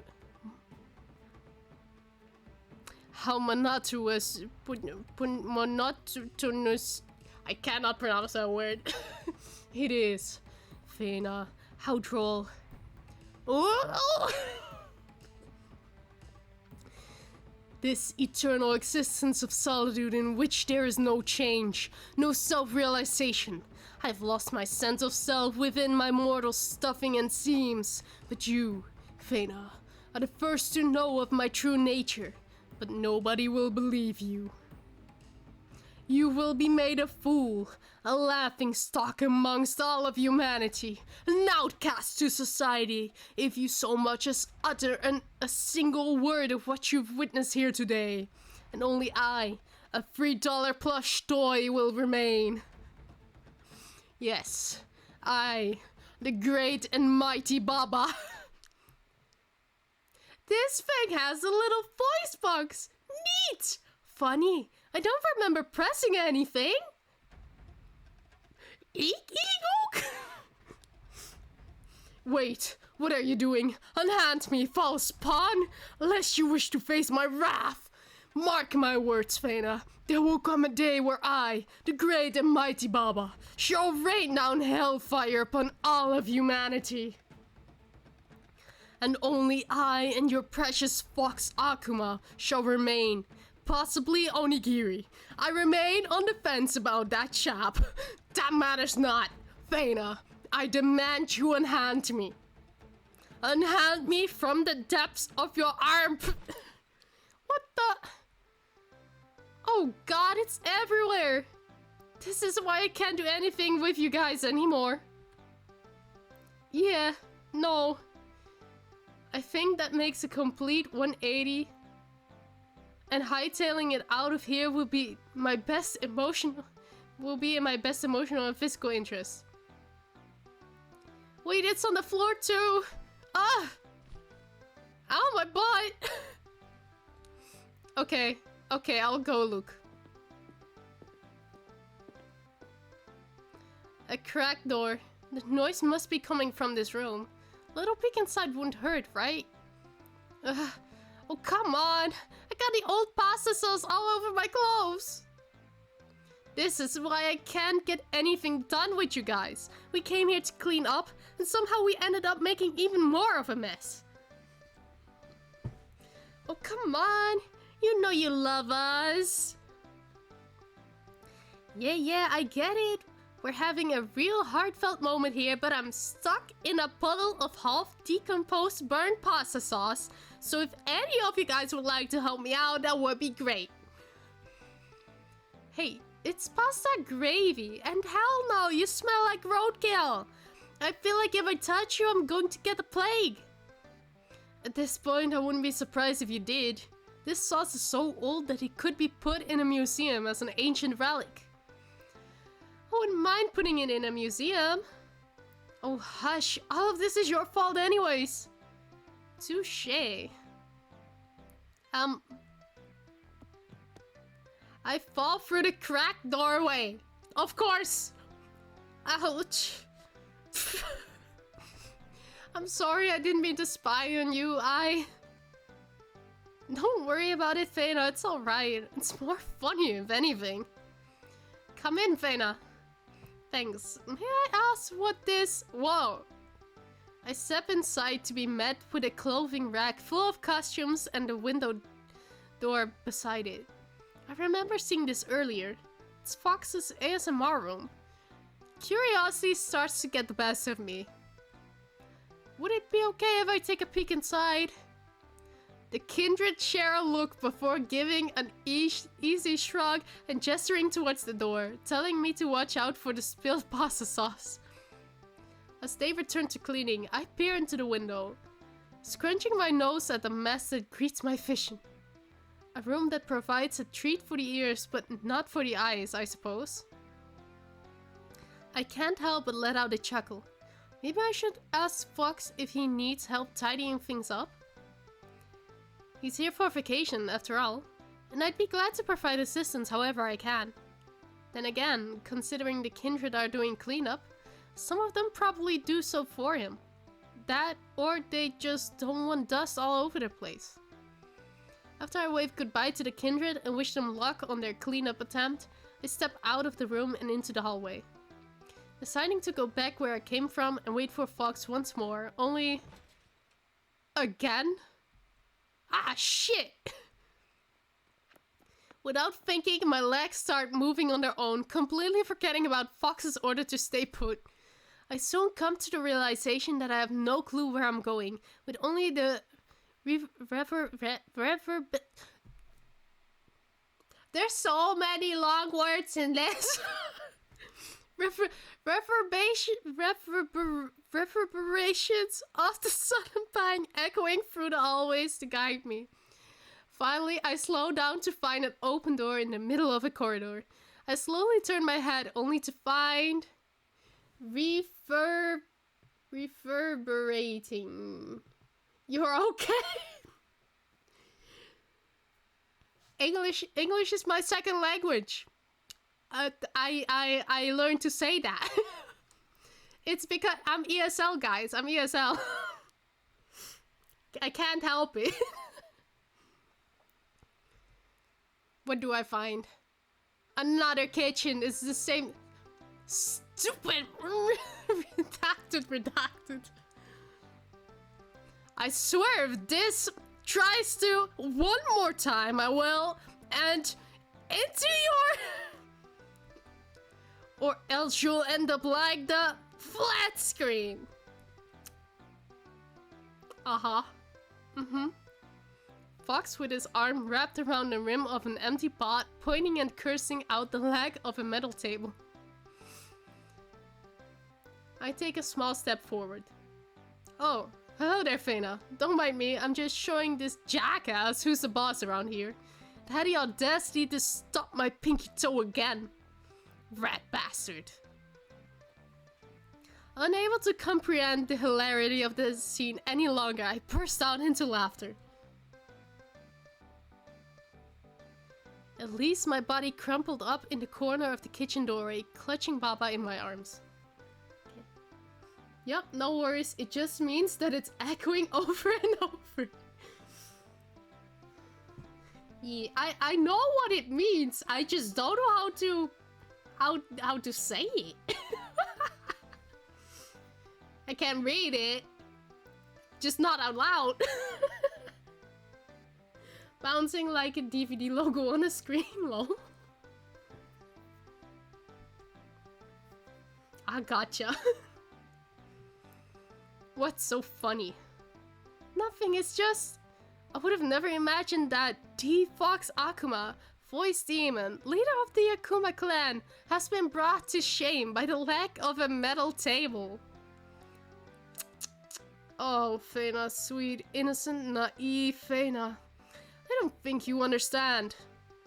I've been in an ongoing war with the tables for centuries. I have fought many formidable foes in my lifetime. However, tables have always been a thorn in my side. Do you understand? Why not move it somewhere where you don't stub your toe? With the laughter out of my system, I finally calm myself down and bring myself to stand back up again. Once I'm able, I walk through the doorway and meet Fox at the opposite side of the island counter that he was working on. I place Baba on the chair next to me. Finally, Baba has been released! Okay. I'll respect your feud with the table. Thank you. So, what were you up to before all of, well, this? I was actually planning on making something for us to eat. Wasn't really sure what you would like, but I got started on some chicken curry. I love chicken curry! It's gonna taste so good. It'll make you...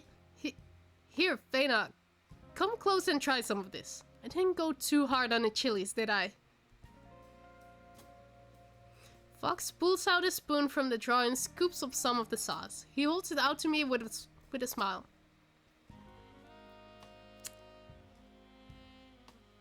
I like food. I like food. I will eat food. I will eat food. I really like food. What can I say? Offers me a sandwich, I take the sandwich. Offers me a spoonful of sauce, I will eat it. Simple as that. I like food. What can I say? Place my hands on the counter and push up with all my might to lean over it. In one smooth motion, I take a bite from the spoon that was still in Fox's hand. Immediately, my eyes bulge almost comically as I start frantically breathing out of my mouth. Phaenna? Ah, hot! I fan my face as though it'll take away the burning on my tongue, and finally swallow, tears in my eyes when I look back at Fox. Sorry, Isabel. I will watch song. But it's still really good. You didn't go too hard on the seasoning. A little more would be perfect, actually. Phaenna, you were supposed to, take the spoon. I look up to find the demon red in the face.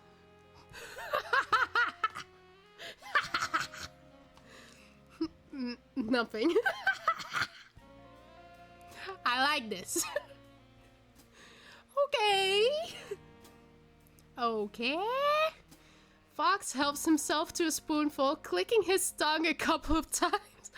Most likely it's to get a better feel of the taste and texture of his creation. Still feels like it's missing something. Ah, right, the coconut milk. Grab that while I prepare more of the sauce? We've got a lot of hungry mouths to feed. Ah! Cooking CG! Ah, Kindred! Kindred looking around the corner. Fox's gloved hands dance across the countertop as his long digits gravely weave through the containers and cooking utensils. He grabs hold of a gently washed bell pepper and cuts it in half. Its juice is pouring out of it and onto the cutting board. I stare at his swift-moving hands in a blind haze, with each movement putting me deeper into a trance. Phaenna? Phaenna, are you okay? Sorry, you're just so mesmerizing to watch that I feel like I've been put under a spell. Well, I'm glad to have yet another opportunity to make you even more infatuated with me. Hey, that's not what I meant, and you... Whatever you say, darling. Okay, lovebirds, as much as we find your shameless flirting very cute and entertaining, the rest of us are hungry too. Fox, can you make something for me next? I've been craving some dessert. Yeah, how about you teach us how to make a cake? Figured you'd need some since you don't have much of that in the first place. That's... Koi Kindred is my favorite kindred, starting today. I love that one. Oh, would pancakes be more fitting, me flat? If you guys continue with this slander, I will ensure that you all starve for the next few days. Hey, don't lump me in with those two. I didn't do anything wrong. The kindred slowly filled the room, their contagious joy mixing with a sense of chicken, coconut milk, and coriander. I actually can't eat coriander. Like, it doesn't taste like soap to me, but it doesn't taste or smell edible. It's not supposed to be edible, I think. I cannot. It's just no. The day goes on as we fill it with stories, laughter, and camaraderie. Several hours pass. Whoa. And I told Fox, please, you have to stop playing so much Rune State. Your PC has been running non-stop for 2 months. Ah yes, Rune State, my favorite game. When I walk past your room, it sounds like a freaking airplane is about to take off with how much the fan is running.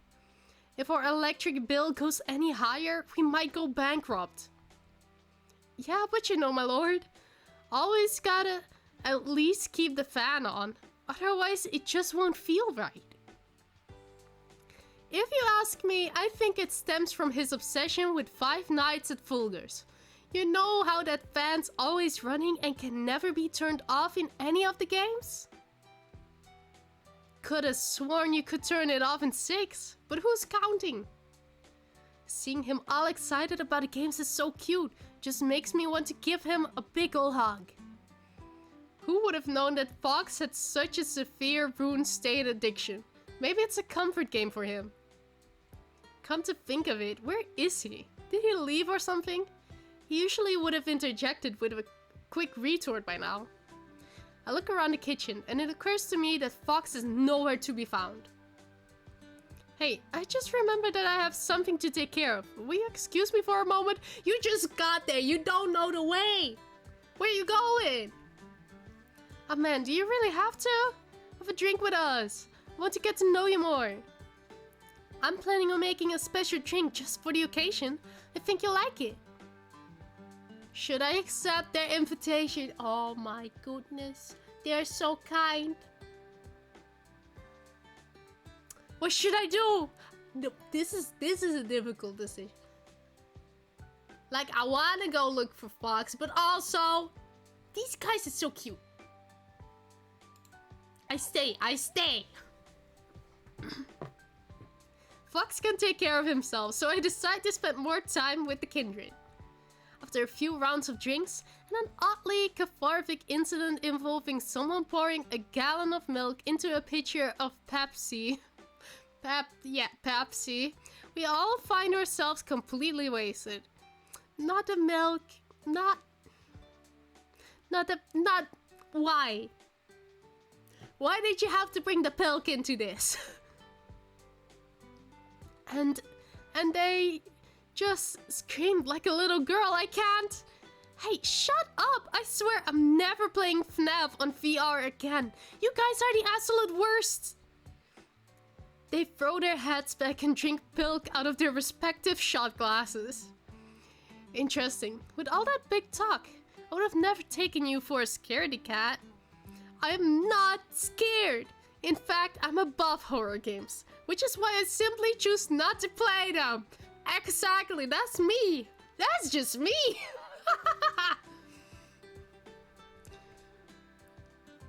I am also above horror games. So much so that I just don't play them.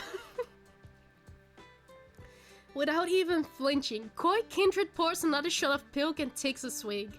Civil Kindred pats them on the back with a childish grin. Sure, keep telling yourself that. Wah! Another outfit! Sorry for leaving, everyone, but I come bearing gifts. Fox holds a bottle of wine in each hand, one of which was already half emptied. He approaches us and slams them down on the table with a burp. I found these gems in the wine cellar. I think it might be from the same brand that you guys served down at the cabaret, Phaenna. Woo, let me in on some of that. We continued to drink and laugh throughout the night. Me night, I love you. I come to find myself surrounded by the rest of the kindred, all of whom are completely shit-faced and barely teetering on the edge of consciousness. Soon there's nothing but a murmur in the kitchen. I get up from my seat to find that elusive demon has left once again. This is the third time today. I'm seriously starting to think there are some secret back rooms in this place. Everyone's already asleep. It wouldn't hurt to go look for him now, right? And so the search throughout the giant castle begins. I leave the kitchen and wander around the castle's corridors. In the distance, I spot a shadowy figure. Curious, I draw closer, only to find... Oh, it is him!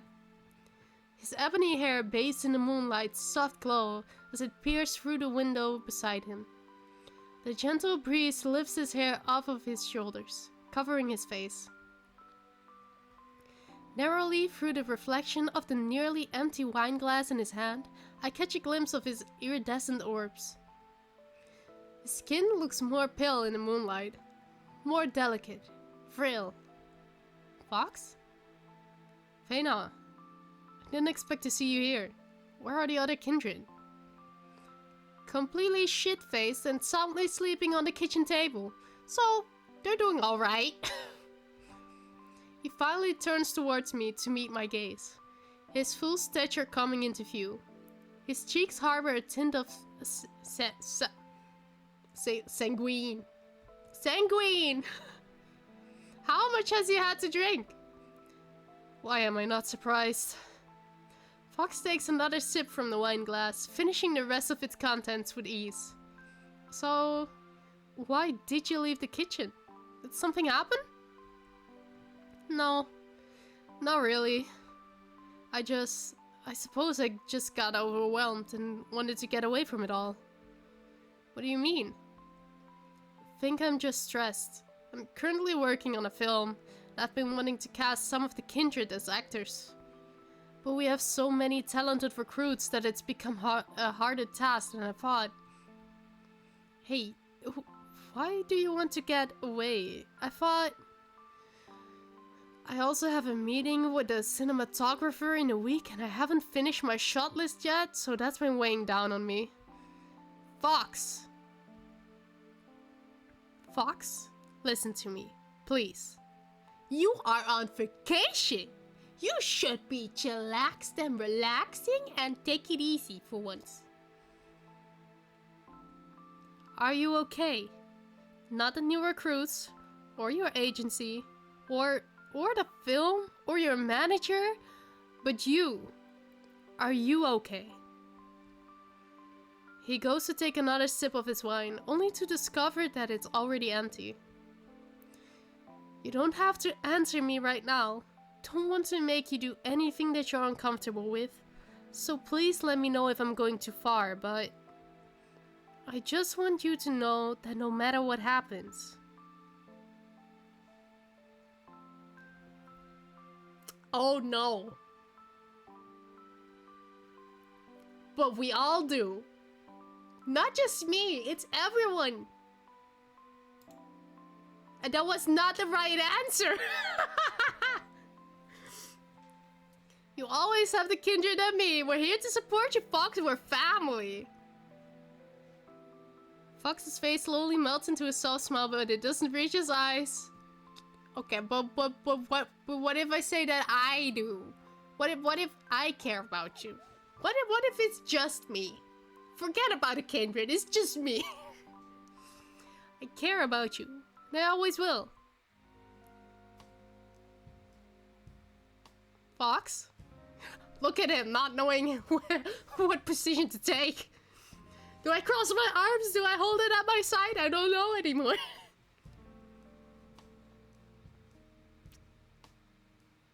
I feel a wet but warm sensation on my cheek, coupled with a large, comforting hand gently placed on the back of my head. Thank you, Phaenna. I can feel his whisper tickling the inside of my eardrums, each word introducing me to a thrilling sensation. My face begins to burn up.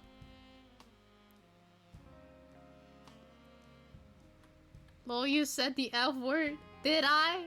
I didn't even notice. So this is the power of the voice demon. Fox slowly drags his hand, so it now softly embraces my cheek. Stranger's voice. Phaenna? Phaenna, are you there? Stranger's voice. What do you mean, stranger's voice? Why does a stranger's voice know my name?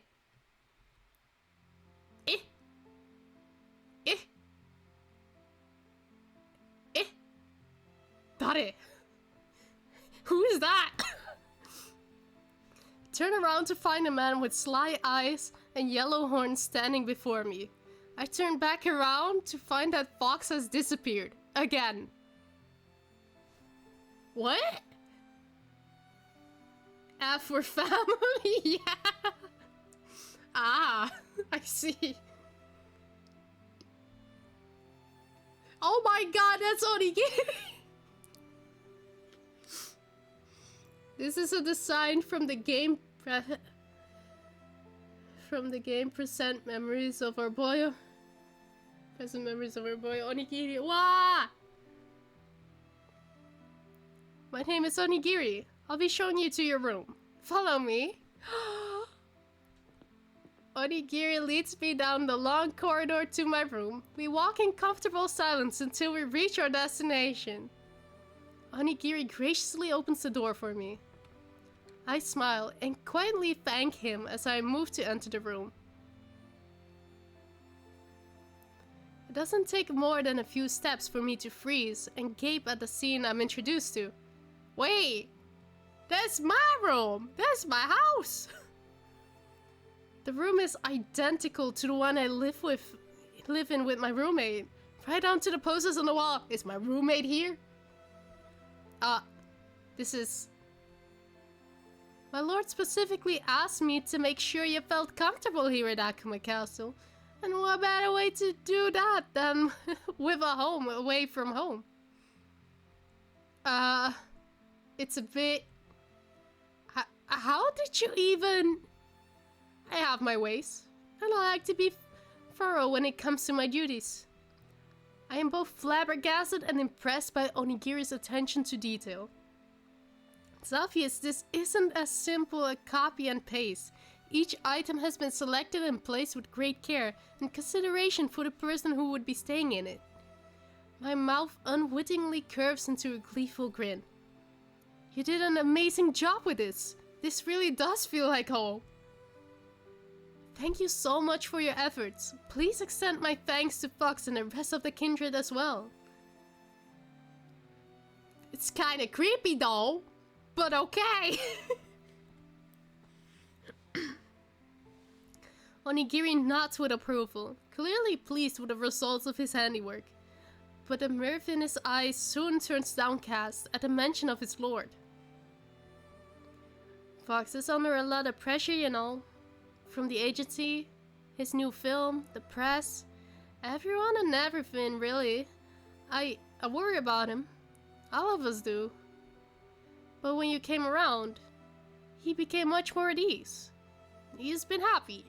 I don't know what you did, but I guess what I'm trying to say is, thank you. You're a good match for the guy. I like the way that Onigiri's dialogue is written. Like he has a little accent, but I feel like I have the same accent, so it just sounds the same.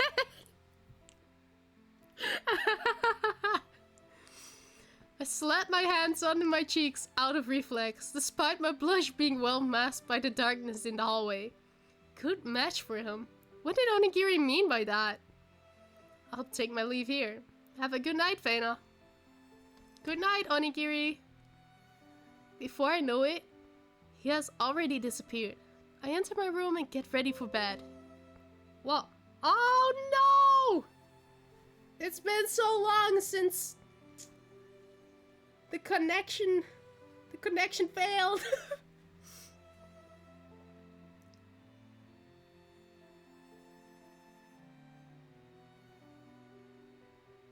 Oh no.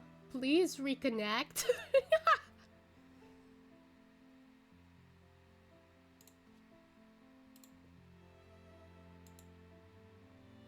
Please reconnect.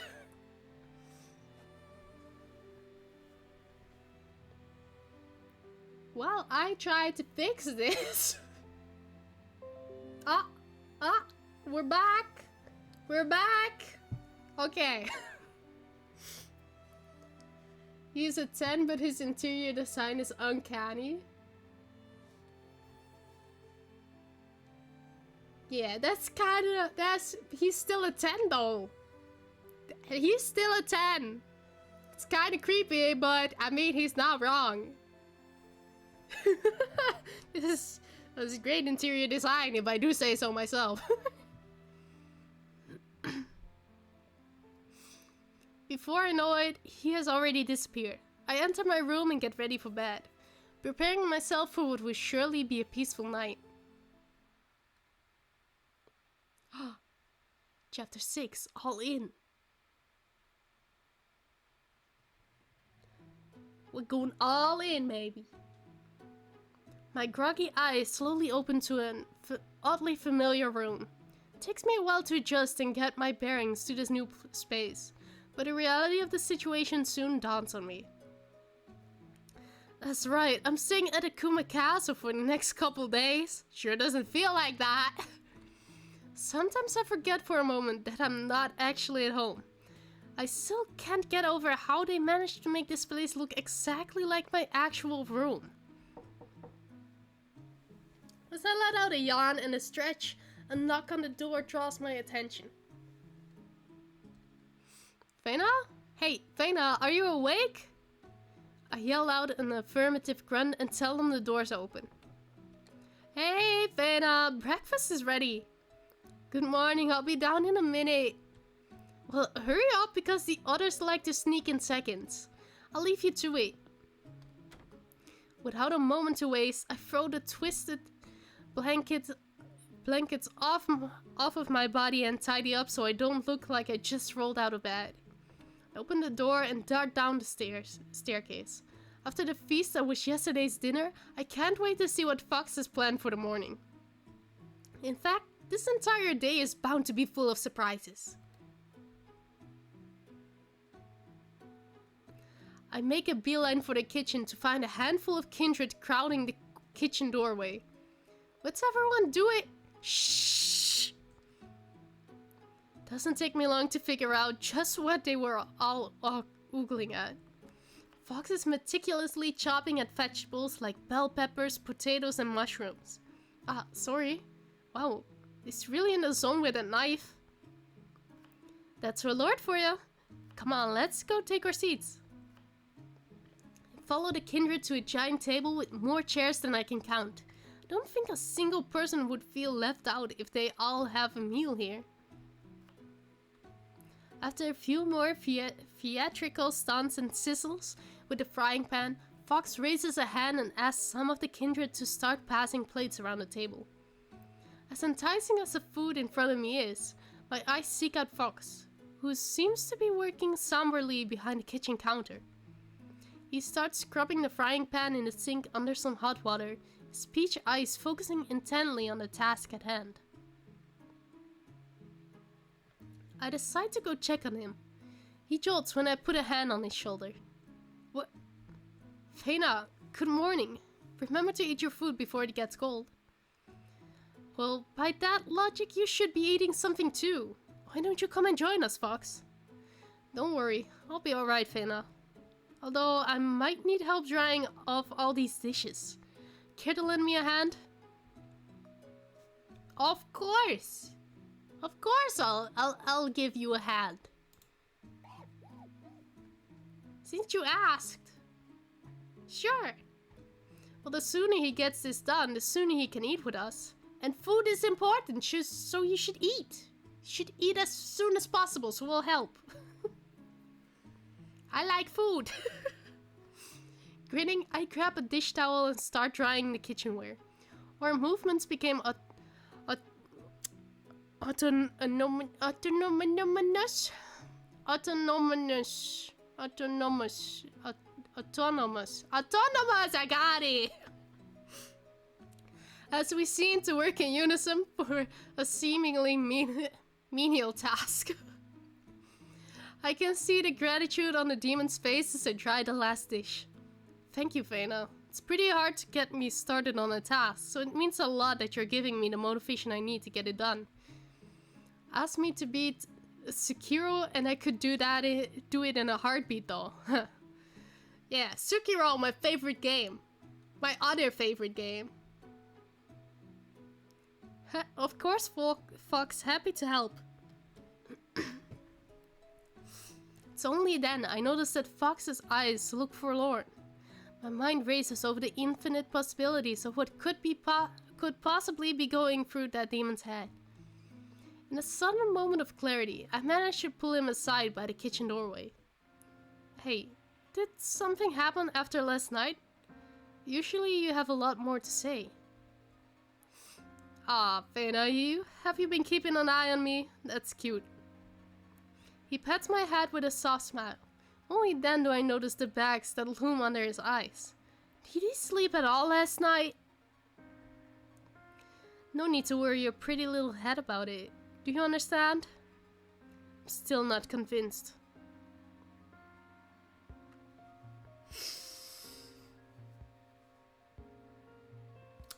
Okay. These choices keep getting more difficult. See? Like, he's like, I don't really want to talk about it. Let's just drop it. But on the other hand, this cannot be healthy. This is also this music. I have flashbacks to Ike's route where I messed up. And for Ike, I confronted him, but that was not the right answer. I'm not sure what the right answer is. Reassure him? Confront him? I don't know.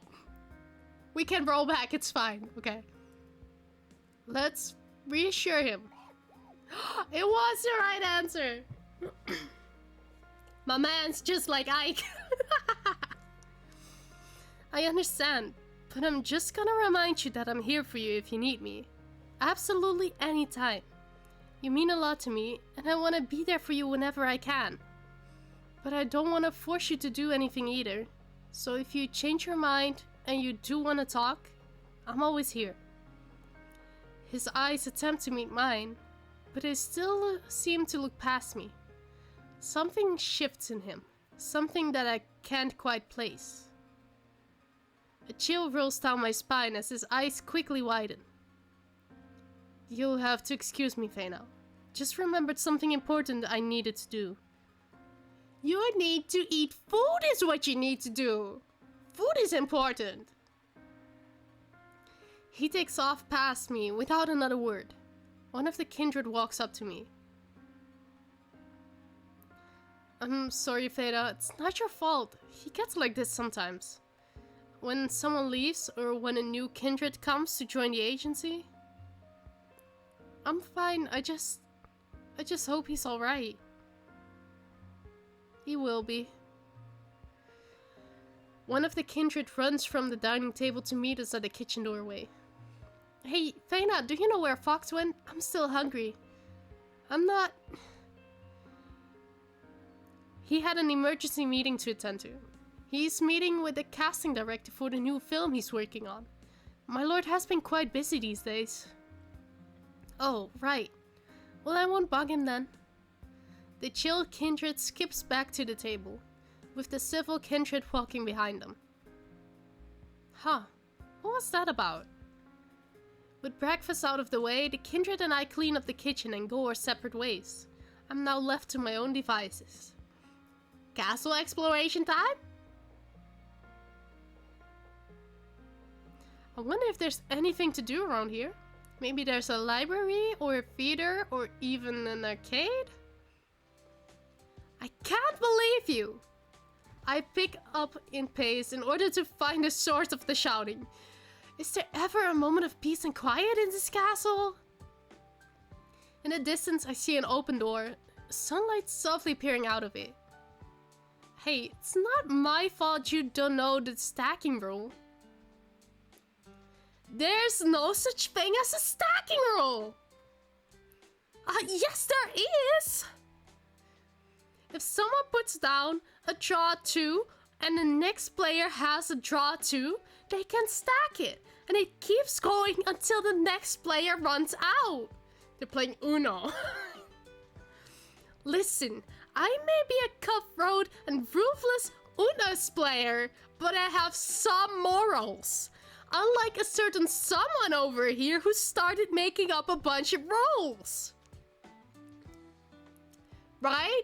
Koi Kindred is technically right about the official rules. But she's wrong though. The official rules are wrong. There are stacking rules. Draw 20 cards or surrender your box stanchi body pillow. What does that even mean? Exactly what it says. Now draw 20. Card was blank. I can write anything I want on it. You really need to brush up on the rules of the game. Chill Kindred, oh my god, I will slap you. Guys, come on, it's just a game. You have Una, stay out of this.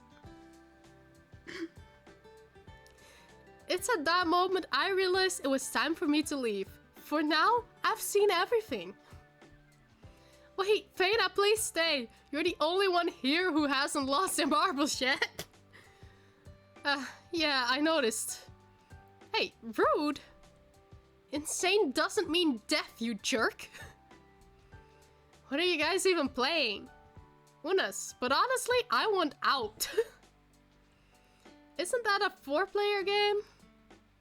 The online version is, but a physical card game can be between 2 and 10 players. Or if you're really crazy, you can combine decks so more people can play at a time. Hey, you guys fight over the house rules for a bit, I'll be back. The 2 remaining kindred stare daggers at each other. Phaenna, can I talk to you for a second? Sure.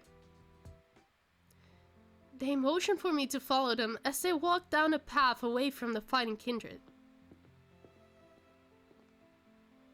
We wind up in a courtyard and stop in front of a grand cherry blossom tree. Akin to the one I saw when I was on a date with Fox. Oh, so it was a date! This one seems way bigger though. By at least another couple meters. About this morning. Don't worry about it, really. I'm sure you had your reasons. Thank you. It's just that... a while ago, 400 years ago to be exact, there was a clan. It was small, only a little over 500 people in it. It used to lay at the tip of Honshu's northern peninsula. It seemed to just appear out of nowhere. A clan of misfits, wayward souls, outcasts, people who didn't have anywhere to belong, could belong there. They found a home in that clan, and it was known as the Akuma clan. They can barely look me in the eye. Their voice wavers. Are they ghosts? Then, when Tokugawa wanted to take the Akuma clan under his rule, Fox refused to give up on his people. There was a big explosion around the castle borders and everyone was gone. All 522 kindred dead due to an unexpected battle plan. Fox fought valiantly and only he survived, his immortality being what saved him. He went into hiding for centuries after that, never to be seen by the public eye. Until now. And I know he never talks about it, but I can see it in his eyes. Part of him is still stuck in that day, 400 plus years ago. The massacre.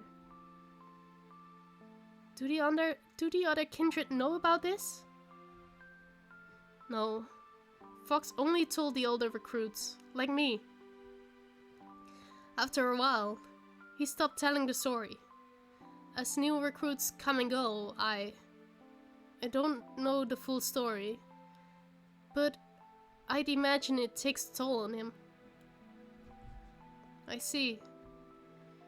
He's opened up to you though. Really? Yeah, he's more at ease when he's around you. More at peace. I can definitely see some kind of change in him. You're good for him, Phaenna.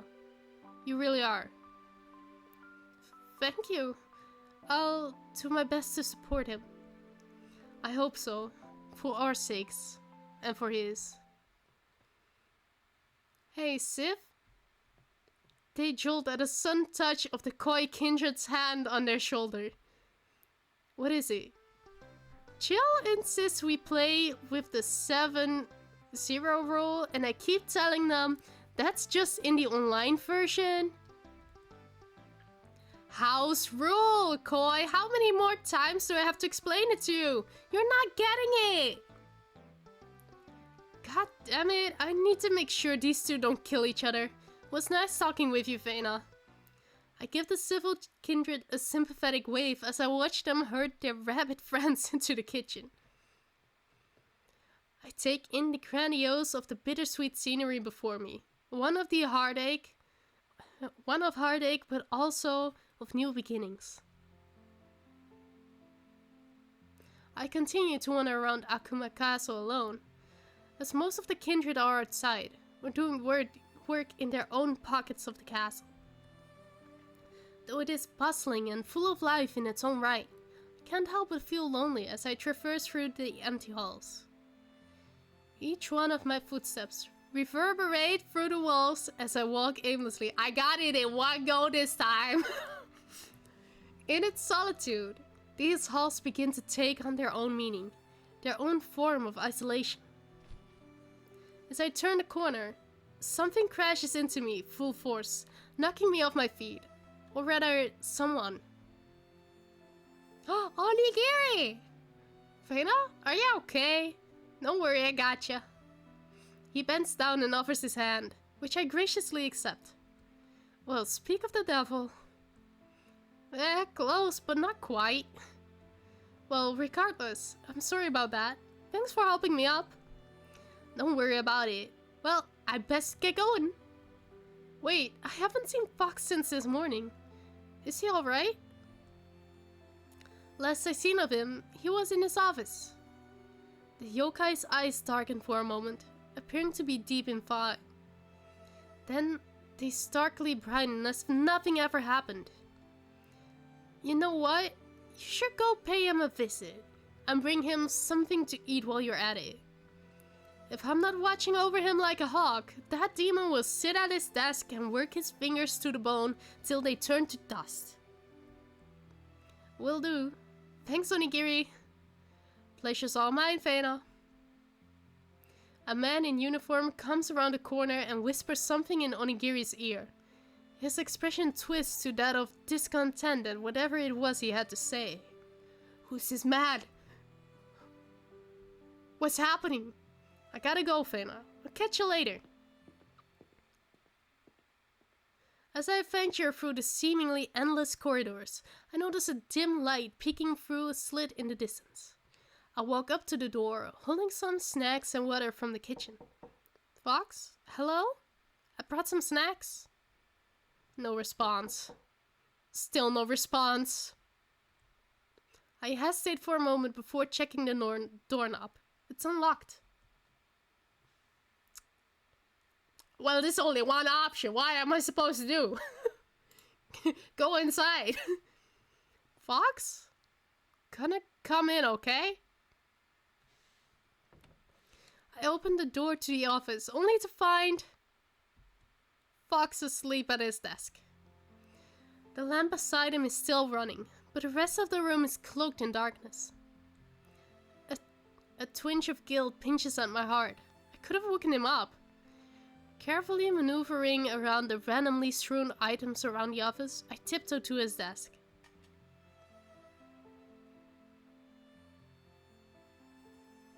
Oh, look at that picture he has up there of Luxium. Oh, so cute. Oh, so many pictures of Luxium. However, he startles awake at the sound of me placing the bowl on his desk. What? Oh, Phaenna. Fox looks down, avoiding eye contact, but I can see enough of his face to notice his obvious exasperation. Just like that day in the bar. Have you not been getting enough rest? Fox sighs, but doesn't respond. Sorry, I don't mean to intrude. It's quite alright. Thank you for your concern. Fox gives me an exasperated smile, then picks up his pen and continues to work on the giant stack of papers. Ranging from crude doodles to fully fleshed ideas of different shots. He frantically works back and forth from his shot list to other miscellaneous pieces of paper flying to different corners of his desk in tandem. I'm working on the storyboard for the climax in my new film, and it's important I get it done before the deadline. I just don't want to let a kindred down. They've done so much for me, and this needs to be perfect. I can see the bags under Fox's eyes have grown darker. His writing hand is shaking as he holds his pen. Has he been overworking himself again? You don't need to worry about it being perfect, Fox. You work very hard for them and they know it. I know it. And I know that every single one of them appreciate you being there for them, loving and supporting them in everything they do. But I also understand how important this is to you too. So if you need any help, just let me know.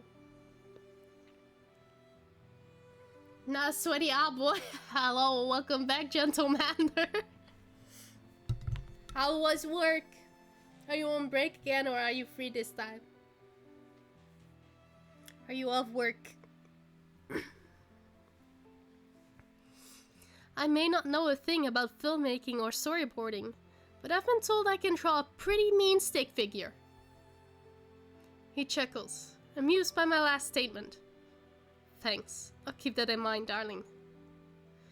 Starred as he is, how does Fox still find a way to flirt with me? My eyes begin to wander around the room in an attempt to quiet my fluttering heart. I then turn my attention towards a couch, a shelf, a guitar, a shelf, a couch. Wait, where do I wander? I wandered towards the couch. A couch on the right side of the room.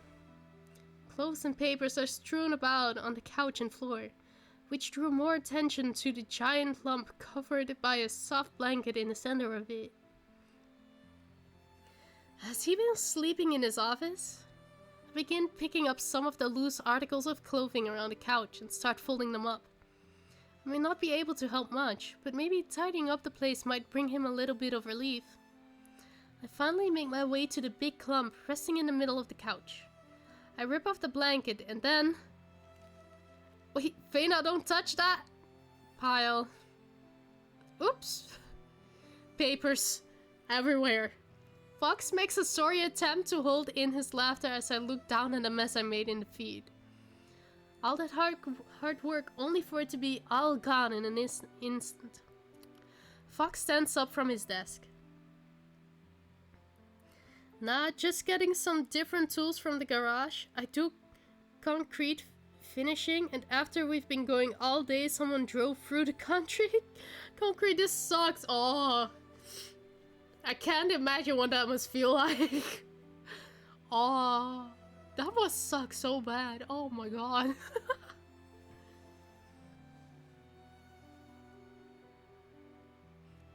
Hopefully you can fix it pretty fast. I don't know how it works. I'm sorry.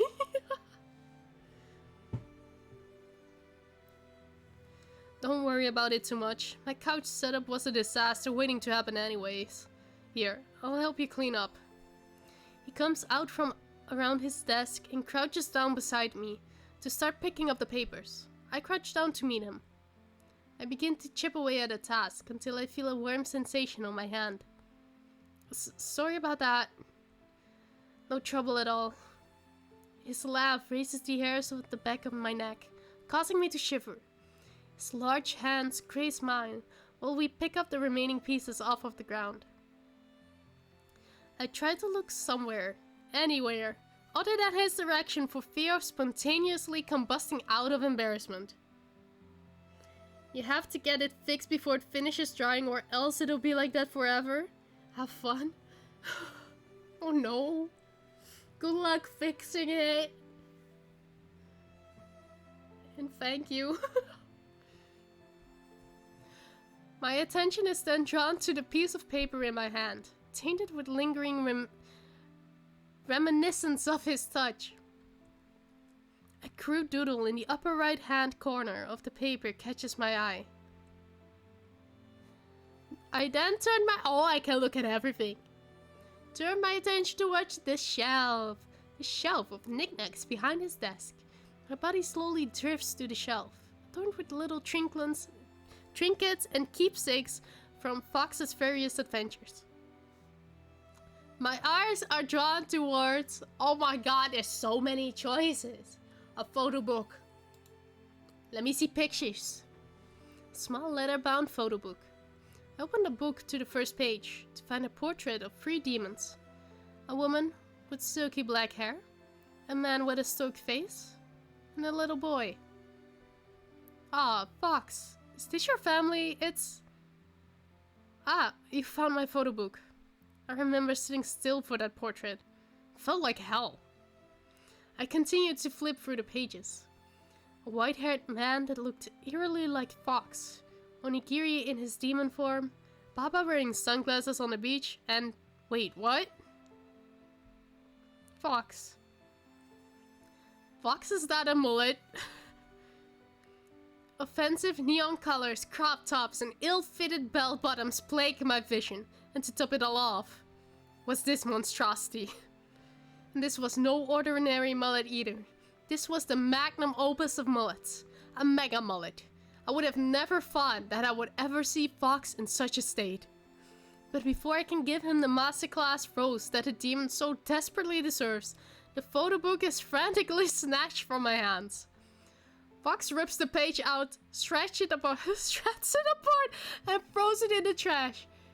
He breathes heavily as individual beads of sweat begin to trickle down his face. You saw nothing. I want to say something funny, but I think that I still want to live long enough.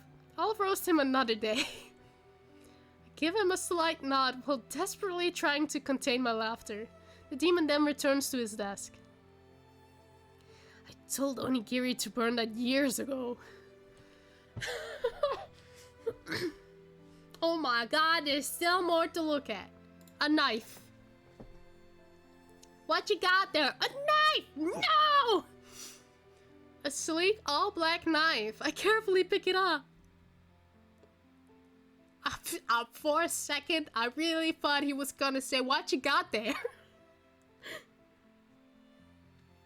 Careful. That's sharper than it looks. Got it. Wait, what the hell is this? Turn the knife over to find its underside bombarded with kiss imprints in red lipstick and a small sticky note that says, "We love you, Knife-kun. XOXO. Please call me baby girl." From the kindred? Seriously, every time I move this thing, the kindred always manage to find it. This is like the 8th time this week. You know what? I'm not even gonna ask. A set of D&D dice. A red and black holographic set of demon and druids dice. Whoa, these are so well designed. Are they custom made? Yes, in fact one of the kindred handmade them for me. After that, we all started having weekly sessions. One of them surprised me with this beautiful set for my birthday. You'd be surprised at how many hidden talents the kindred have. That's so sweet. I might have to commission them to make some for me too. Well, if you're interested, you're always welcome to play with us. I might take you up on that. Go back. Nothing. I've seen all that I needed to see. And lastly, the guitar. The detailed guitar in the back of the room. Huh? I didn't know you could play the guitar, Fox. Well, when you've wandered around the world as long as I have, you start to pick up a couple of things. Oh really? You'll have to serenade me sometime then. I'm flattered, but I don't think my skills are up to par to be doing any serenading. Hush, I'm sure you can play just fine. Do you take any requests? Not usually, but I'll make an exception for you. Great, because I was thinking that if you played Snap featuring Lin Kaga, I'm afraid I don't know how to read Romachi properly. Fair enough, moving on. Stop wandering. New achievement unlocked! Again? When I'm done taking a look around, I turn my attention back towards Fox's work. If it's not too much trouble... Do you want to talk about what happened in the kitchen earlier? It had nothing to do with you, Phaenna. I promise. A slight tension I didn't know I had eases in my shoulders, but a large part of my worries remain.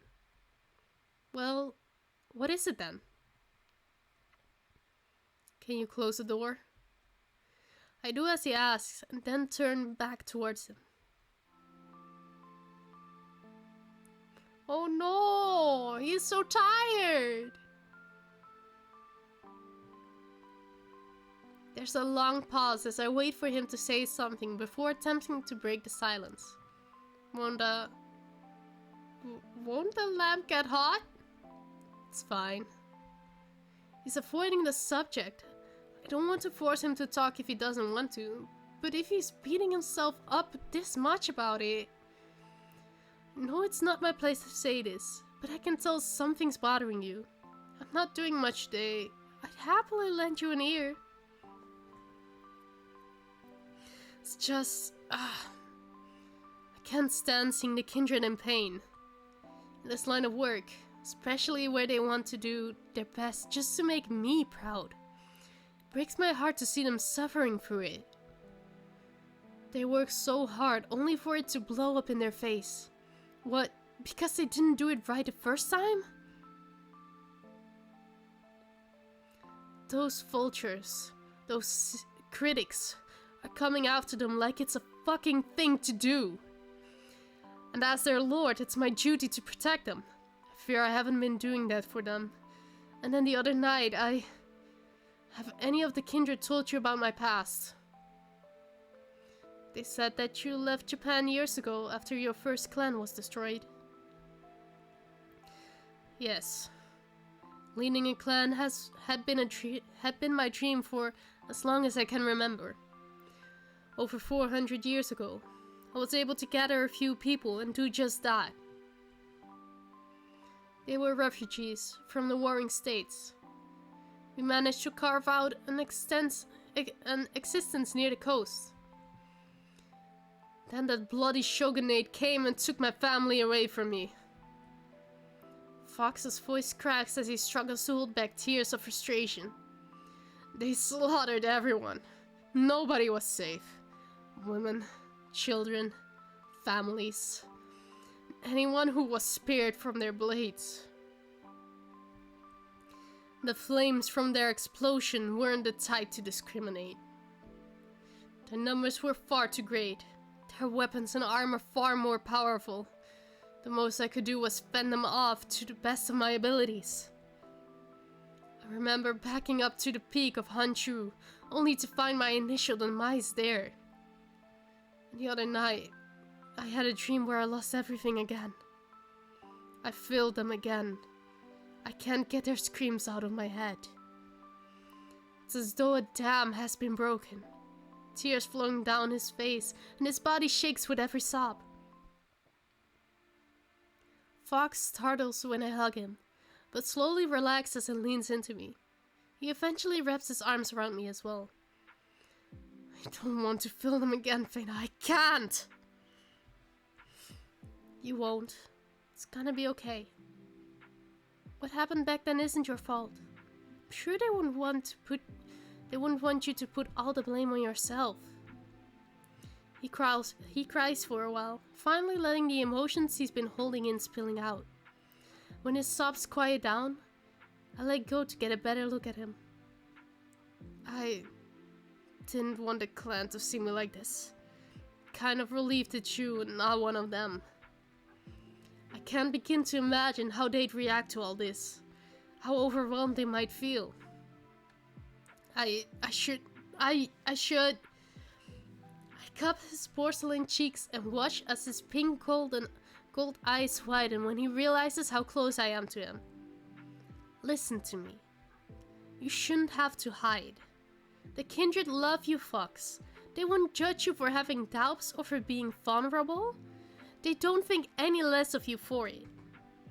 As the clan leader, you should be able to communicate your worries, especially since it involves them.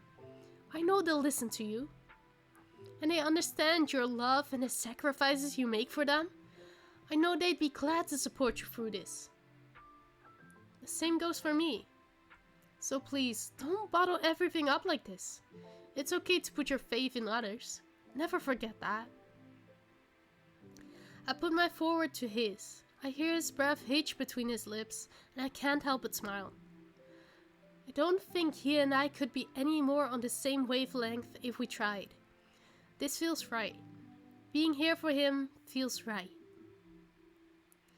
Thank you, Phaenna. Thank you. What?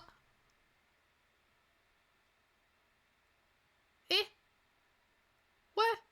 What's happening? I hate you, Fox! Honestly, how could you murder our poor friend in cold blood? I can't believe I would ever associate myself with someone like you. I can see the light. It's so cold. No! Koi cries out in exaggerated anguish as Chill closes their eyes and limply sticks their tongue out in pretend death. And they're filming! Okay, she's not really dead. Okay, it's all fine. It's gotta be okay.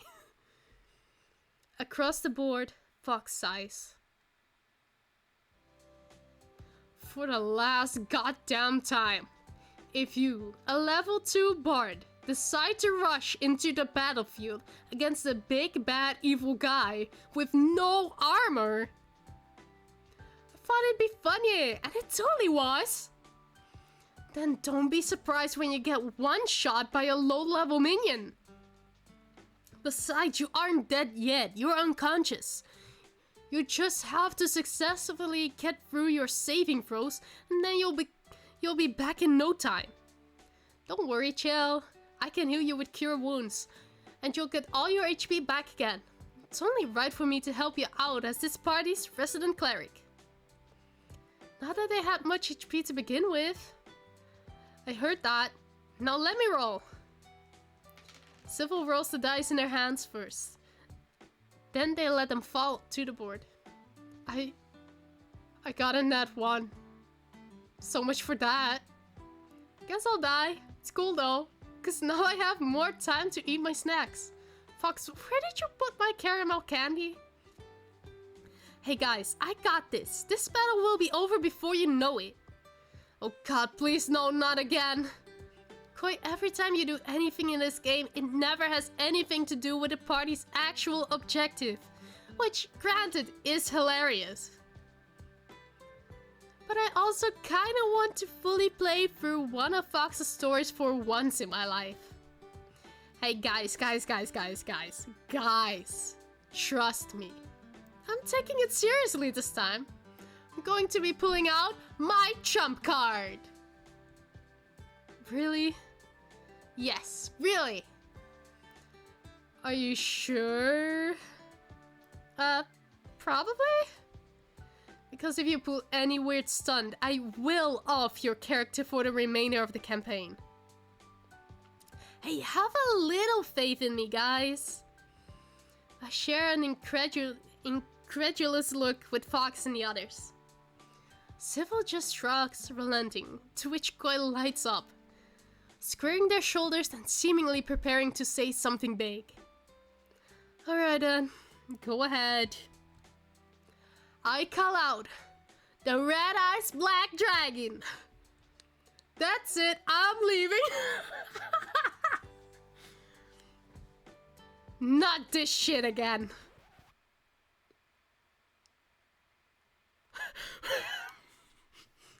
Hi, it's me, Phaenna. And you're probably wondering how the hell I got here. Well, I'm glad you asked, because, well... Actually, to be honest, I don't really know either. But I guess you could say that it all started when... What is happening?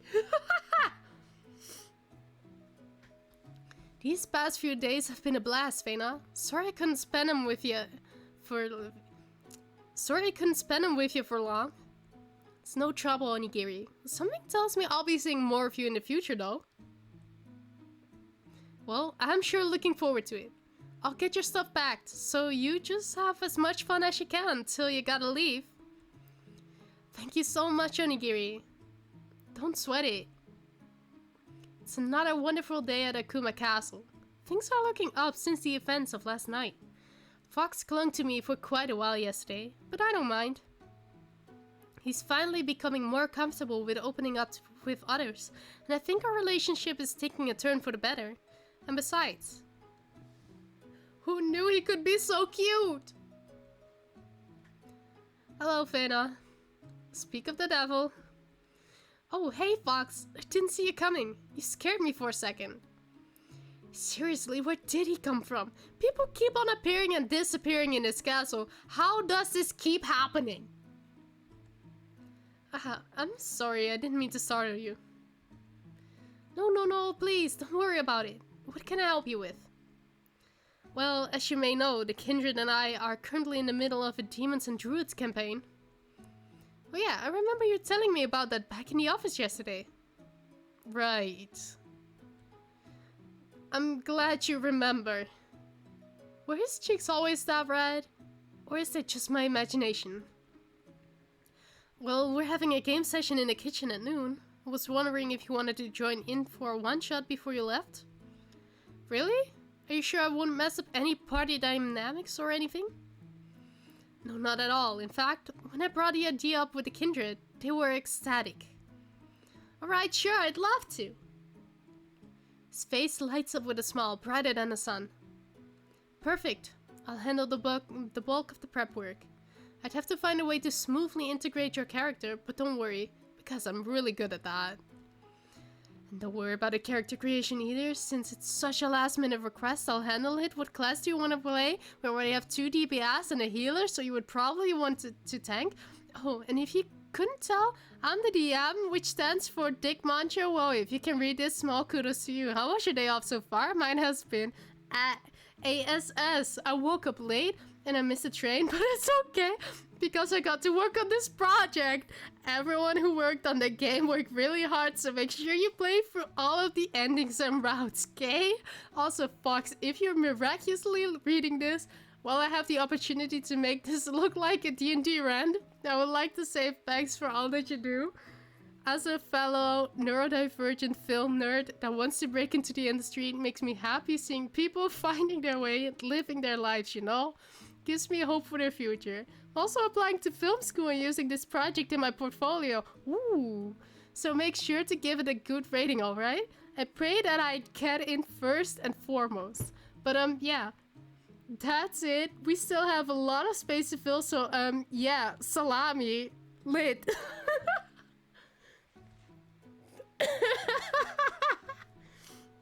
He's ranting again, so cute. The show was a weird rant. So on that note, have you played D&D before? Oh, yes. Does it matter? Does it matter? No. Okay, it does not matter. I have played D&D before. It's not my first rodeo. Perfect, that makes my job a lot easier. Sounds good, I'm looking forward to it. Likewise. I'll ensure that the kindred are on their best behavior for today. Wait, what do you... I'll see you later, Phaenna. What do you mean, best behavior? And he's gone. 2 hours of chaos later.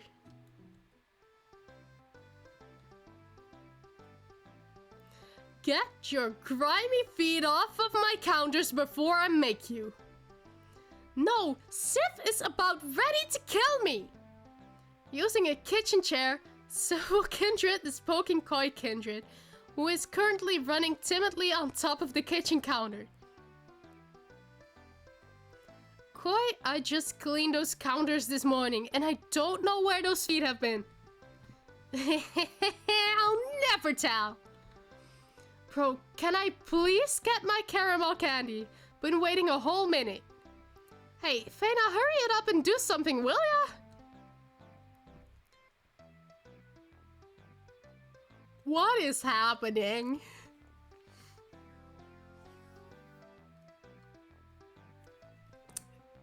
Gotta help my girl Koi.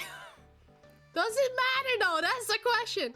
I'll get the window open. You can make your escape from there. Civil's eyes widen and they gasp, putting a hand to their lips. Phaenna, I expected better from you. Thanks, Phaenna, you're a lifesaver. Rush open to the window with Koi Kindred sprinting right behind me. I begin to push them out of the open window until... What the fuck?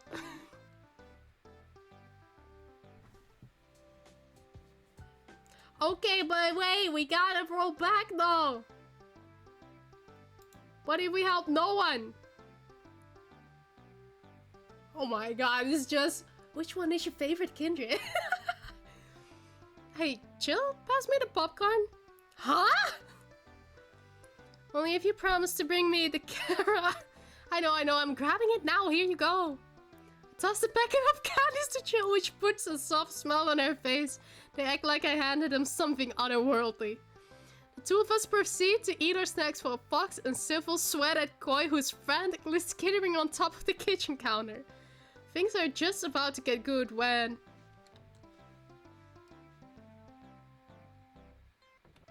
Onigiri comes in again. Okay, what if we help Civil though? You've gotta pay for your sins, Koi. Traitor! I knew I could trust you to play respectfully, Phaenna. I grabbed Koi Kindred by the bare ankles and struggled to pull him off the kitchen counter and onto the tile floor. You'll never catch me alive! I never intended to! I'm about to do the deed when... What the fuck? You know what, Koi's my girl! You know, gotta help Koi! Gotta help her escape through the window! What the fuck? Seriously, I leave you for 5 minutes and you're already making trouble? And Fox, aren't you supposed to be in charge around here? The 5 of us sit on our knees as we trammel in the almighty power of Onigiri's legendary kanabo. That bump on the back of my head is sure to stay for at least a few days. I'm sorry. I'm really, really sorry, Onigiri. Yeah, we're super sorry. You better be a runt. Geez, sometimes I feel like the maid round here. Pff, you sound like my mom. Shut up! You're right, Onigiri. I should take responsibility over this lot. That's my bad. Speaking of which, Phaenna, I think we should give those three some space so Onigiri can give them a stern talking to. Hey, don't leave me here! I'm too young to die! Koi Kindred gives Chill a quick elbow to the arm and a knowing glance. Clarity slowly forms on Chill's face.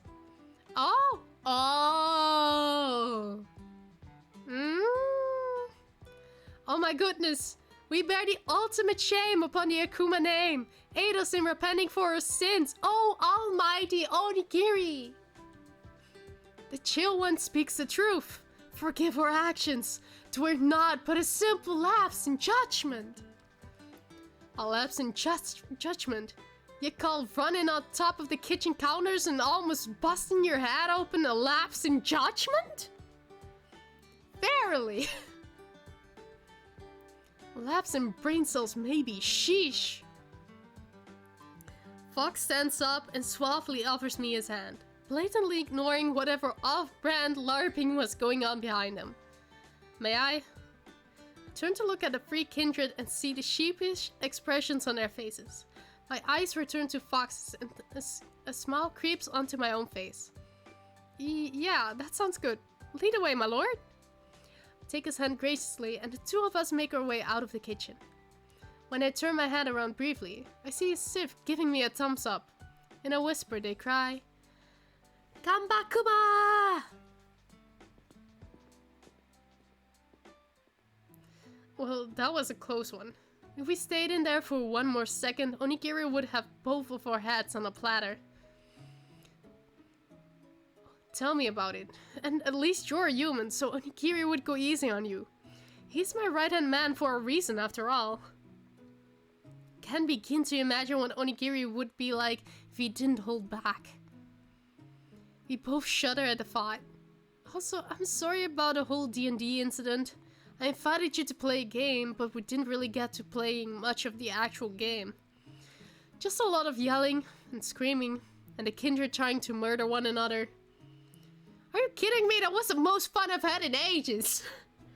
Besides, it wouldn't be an Akuma Castle event without at least a little bit of good old family-friendly carnage, right? Huh, that's something I never thought I'd say. But like I said, I had a lot of fun.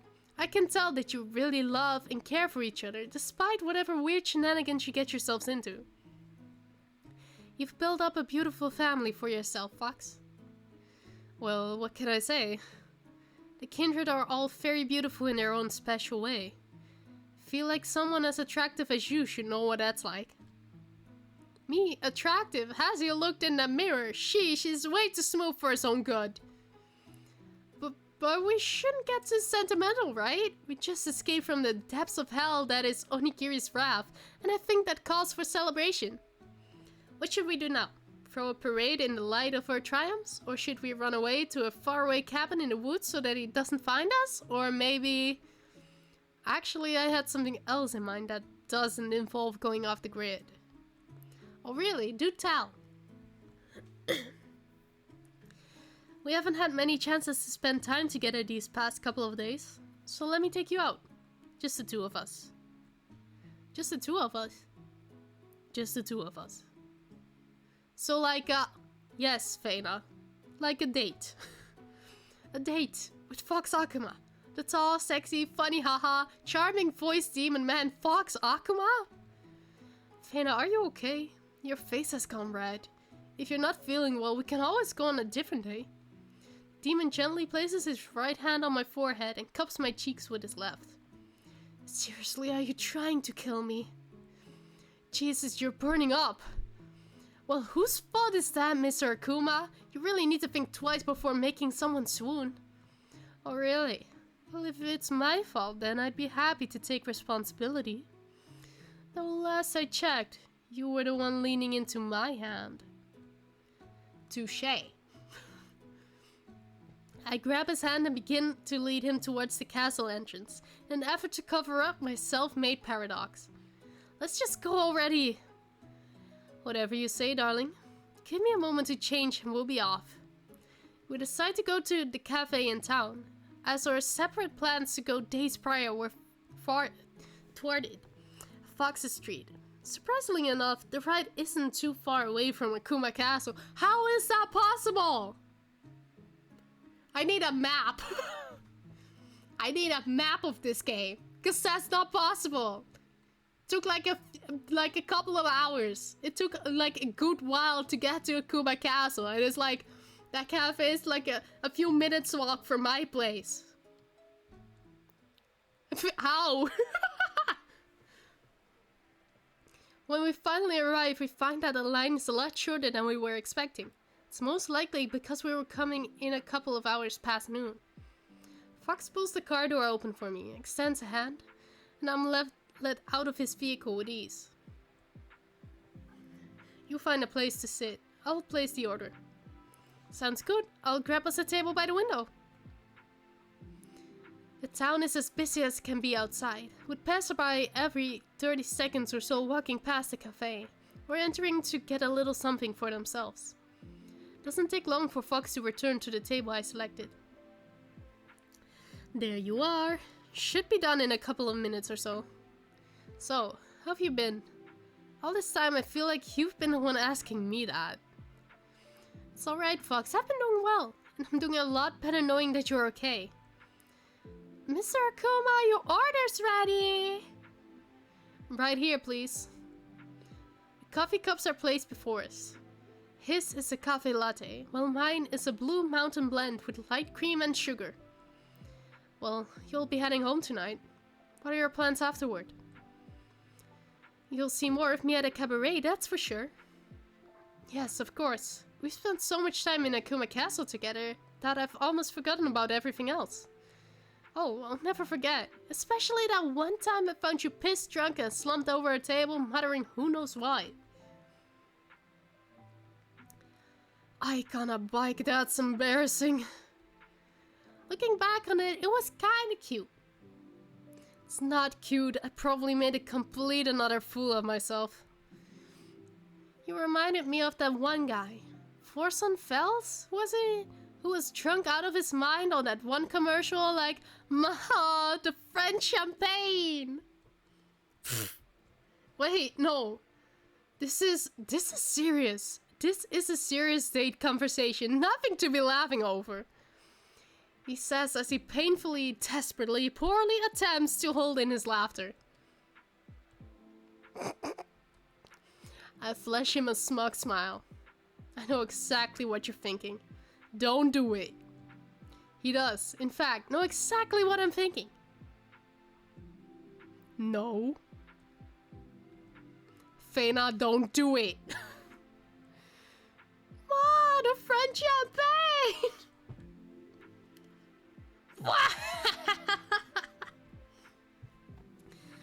I burst into mimicry while Fox burst into uncontrolled laughter at it. The barista gives us an evil glare. Why? This is not a library! Why are you evil glaring us? Fox almost immediately stops laughing and we give each other a knowing glance. Yeah, Fox, you better keep your voice down. We're in a public space, don't you know? Fox looks me dead in the eyes, half amused and half extremely conscious about his surroundings. More likely than not, he's in fear of actually getting kicked out of the coffee shop. Don't start acting high and mighty if you didn't start this whole thing to begin with. Whatever do you mean, Mr. Kuma? You know exactly what I mean. As cute as you are, someone really needs to put you in your place. Maybe later. Give him a half response, partially paying attention to what he has to say and partially getting distracted by his porcelain skin. Pinch his cheek or boop the snoot. If that's the choice, I will boop the snoot. Is that not the right option? I reach a hand over to place my index finger atop his nose. Boop the snoot. Why though? 'Cause I can? Fox takes a sip of his coffee before tapping a finger to my nose as well. And I'll boop you right back. Haha, boop. Boop, boop. Okay, but wait, what happens if I do choose the other one? Pinch's chick. God, what's that for? I just felt like it. You have cute, squishy cheeks. Told you already I'm not cute. I'm a scary demon man and I'm out to get you. Fox attempts a drawn-out, menacing roar to match his description of himself, but it still doesn't convince me. Ah, I see. A cute and scary demon man with squishy cheeks. Two of us enjoy our cups of coffee, all the while talking about everything and nothing at the same time. Okay, so, just dialogue, I guess. When the porcelain mugs are both emptied, we look at one another. Stupid contentment on our faces. Well, would you care to head back over? Sure, I do enjoy spending my time with you though. This won't get in the way of you doing your work, right? Though, I'm pretty good at getting stuff done quickly when it's something I enjoy. Finished up yesterday. So you have me all to yourself for the night. What kind of host would I be if I didn't tend to my guests on the day she's leaving my home? A cute but terrible host? Shut up before I make you. That sounds like an enticing offer. What did you say? Nothing? Nothing at all? Whoa, we're finally back at Pugger's place. We still have water? I still have water.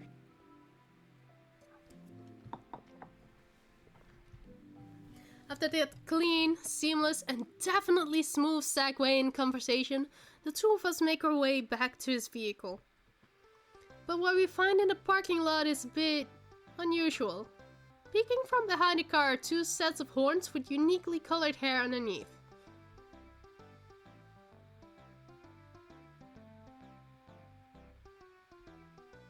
Guys, what are you doing here? We took Koya's motorcycle over here because they wanted to see how things were going. Don't just tell them, Chell!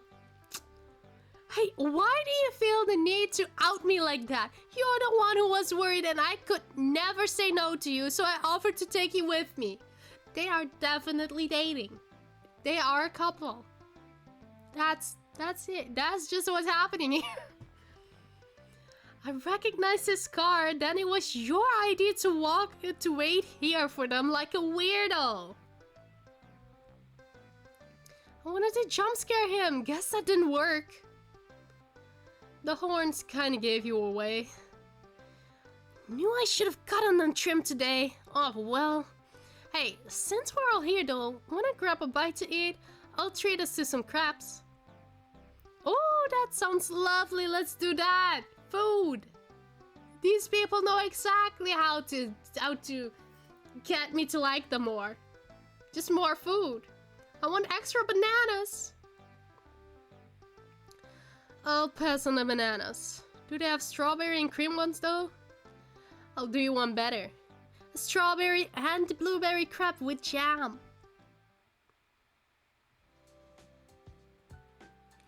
I make my way down the corridor and find Civ and Koi talking. Curiosity getting the better of me, I chime in when the timing feels right.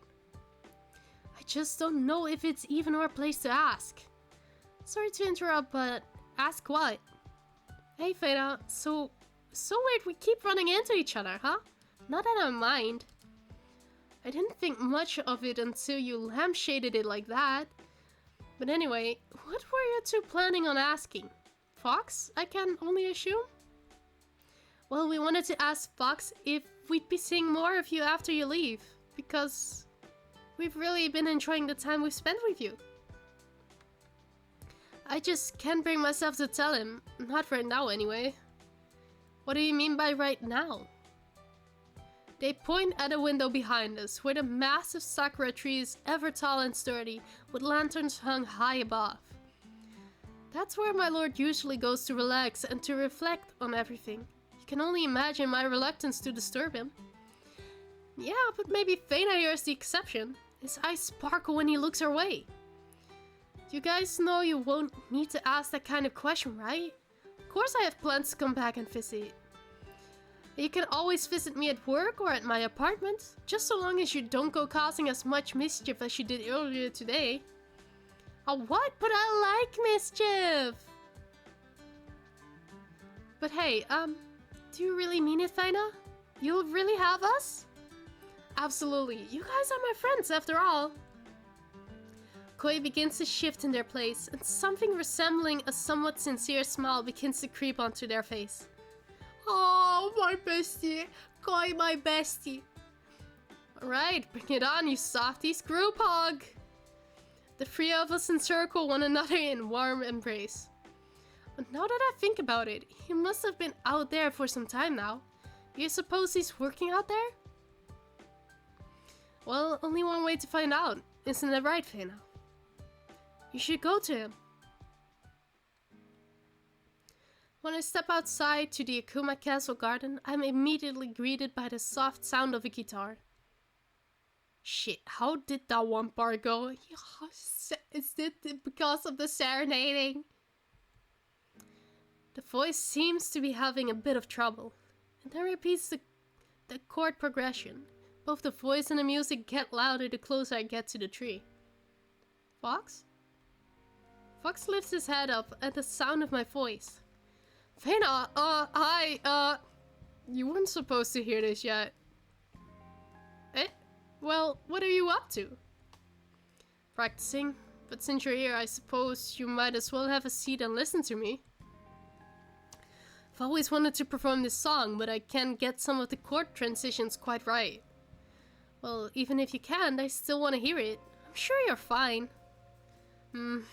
Well, here goes nothing. He goes on to sing a few songs for me. Some happy, some sad, but all wonderful.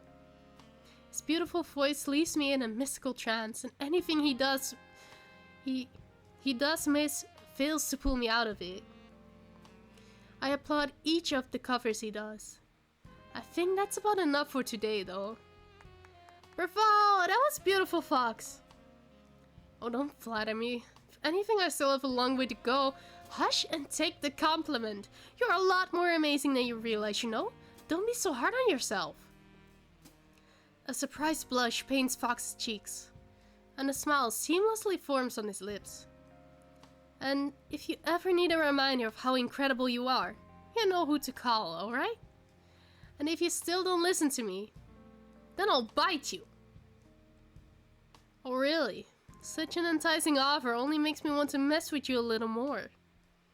Shut up! You know what I meant? Oh! Sparkly lights! Night falls on the Akuma Castle, but the paper lanterns above us illuminate our faces and keep them out of total darkness. I can't help but smile at the way his eyes glisten, the way his face is illuminated in the flames of soft glow. Do you remember what I told you the other day? About cherry blossoms? You said they were a symbol for new beginnings, didn't you? Yeah, I did. You know, I think I'm starting to believe in the cherry blossoms again. In the message they deliver as each petal flutters to the ground. Oh? Before I met you, I never thought I could connect with anyone the way I can connect with you. You were a sight to behold the moment I first laid eyes on you, sure. But I never thought in a million years that the two of us would be this close. It feels like my world has become more colorful ever since you set foot in the castle. I felt the weight on my chest begin to lift. And while that burden is still there, it doesn't feel as heavy as it once did. It just feels as though someone else is holding it with me now. He reaches over to part the hair from one side of my face. And there's room for improvement for me. I know there is. But knowing that I'm not going to be alone while doing it feels wonderful. And I have you to thank for that. Me? Yes, you. It's like you said. You're more amazing than you realize, you know? You helped me to see that it's okay to open up to others and ask for help. That vulnerability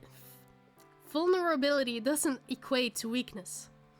I don't think I could have done that without you, Phaenna. Though I regret not being able to be supportive of you as often as I should have been. Don't worry about that, Fox. I just wanted to help where you needed it. But right now, what I want is for you to just be here. Having you by my side at this moment is all I could ever ask for. Thank you, Phaenna.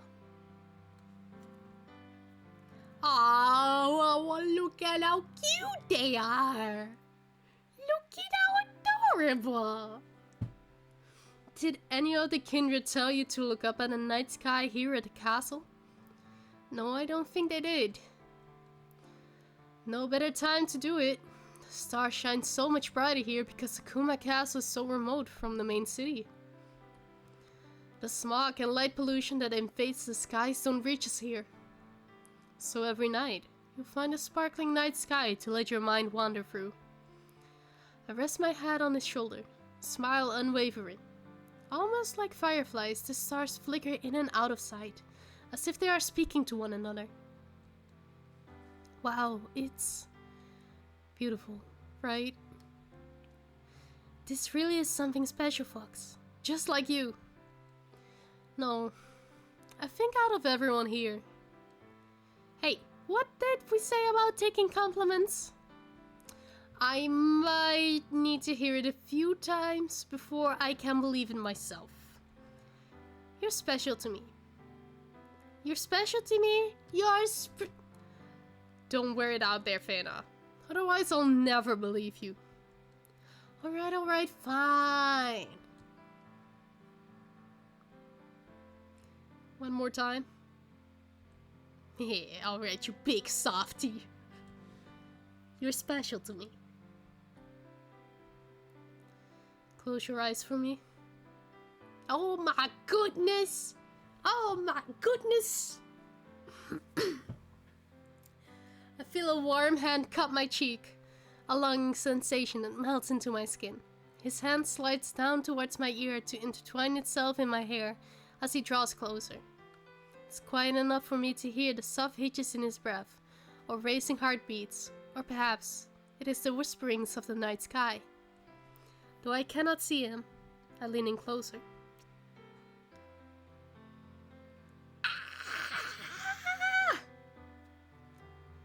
Our lips take their time to connect, but when they do, it feels like the most natural thing to do. It's as though our lips were meant to connect so smoothly, so affectionately. It's a feeling I never knew I wanted so badly, and I didn't want it to ever go away. Timon leans his forehead against mine. I only have eyes for you.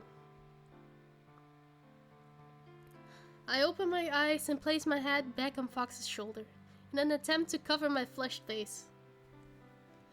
My hand glides across Fox's thigh and finds its way to his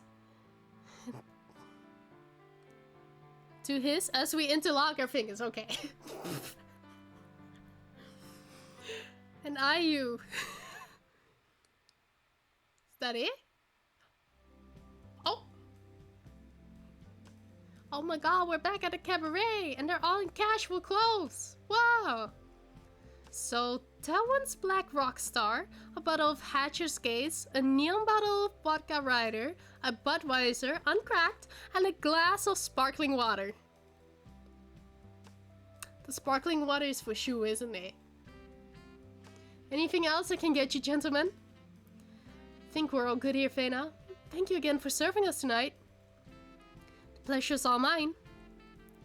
You know, Phaenna, it's cool that you're doing this for us, but maybe you should take a break too? I see the 5 men sharing the booth. Shu and Fox on both ends. Mista beside Fox and Ike beside Shu. Lucas sits in the middle, chugging his drink of choice. Well, I mean, if my boss and my manager say so that I should take a break, then I guess I should, right? Take the time to notice just how similar they look to a rainbow. They kinda do. Now that you mention it. I gotta go back to work though. These customers can't feed themselves. Phaenna, come on, please. You can sit on my lap if you want. That won't be necessary. I'll just sit next to you. That's my sweet thing. The conversations continue to go on for a while. All I'm saying is that honey, by its definition, is not vegan. Yeah, but some bees rely on the beekeepers that give them their home. And those beekeepers usually know what they're doing and know better than to take too much honey. As long as the bees have enough of their own to eat and enough for the winter, it should be fine. But it's a byproduct of an animal. That means it's not vegan. Wait, guys, isn't... And I suppose should rather sheep have their wool overgrown and heavy for them? That wool needs to go somewhere. We benefit from each other, you know? Guys, Missa wanted to... Okay, sure, but vegans would argue that clothes don't need to be made out of things like wool or silk. You could just... Hey, guys, want to hear what Missa had to say? I like this reference. I like this reference a lot. No, it's not important. They can keep talking. I think it's important. Go ahead, Missa. Okay, well, I was gonna say that regular honey is made mostly from sugar anyway, right? So it's not like much honey is used in making the honey we see on the shelves. Huh. Yeah, like I said, it's not important. Actually, you're right, Missa. That's a really good point. So if we're not even using all that much in the store-bought products, then are we taking much away from them? Does it really matter? It was odd enough hearing Shu and Hugo talking about it the last time. Come on, guys. We're here to have a good time, not to talk about bees. Oh my god, the Hugo reference. In all honesty, I wouldn't put it past them to start arguing about how that word was pronounced if they had a chance. Is it GIF or is it GIF? I don't know. GIF makes most sense. Which isn't even a real argument, by the way, as the correct way to pronounce it is obviously... Is it GIF? Is it GIF? I don't know! Yep, addicted to the sport, like a bee that seeks honey. You're right. I take a sip of my drink of choice and glance in Fox's direction. He's smiling at me and wraps his arm around my shoulders, his left hand gently holding my left upper arm. Are you feeling alright, darling? Yeah, I'm fine. I'm glad we decided to do this. Me too. It's not often we all get the chance to hang out. Well, lucky for us, we got Phaenna around to hit everyone else up when the schedule's light around here, huh? Yeah, man, it's so rad. And thanks again for the drinks, Phaenna. I'll treat you next time. How's that? No, you don't have to do that for me, really. Oh, well, in that case, maybe this payment makes up for you being a light mode user then? I tried, Shu! I tried! I'm sorry, you what? Did I ever tell Shu that? I don't remember. Somewhere along the line I must have. Who cares what kind of screen you use? As long as we're together and having a good time, that's plenty for me. Shu, I tried. Right? I pressed the button. It says no, go back to superior mode. I tried. I did my best. The button disappeared. I can't help it. You fix it. I need support. I just feel so blessed to have these men in my life.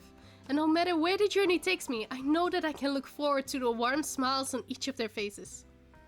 Well, what can I say? There's only one thing I like throughout the night. Now then, it's... party time! Waha! Achievement unlocked! The end? Royal Flash? Wait, what ending is that? What? Oh my god. Why is it called Royal Flash? Ba ba ba ba da.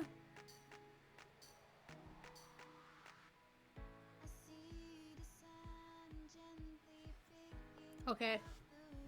Italian love cake! Fox Route co-leader! Whoa!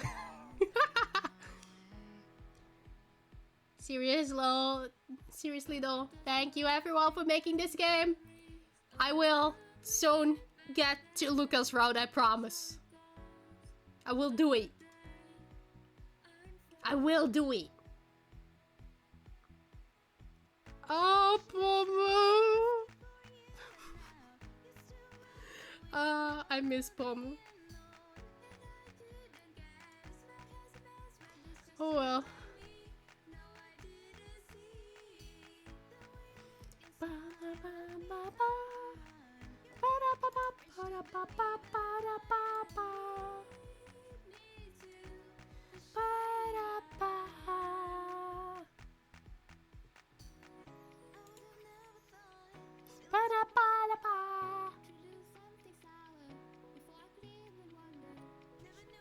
Whoa.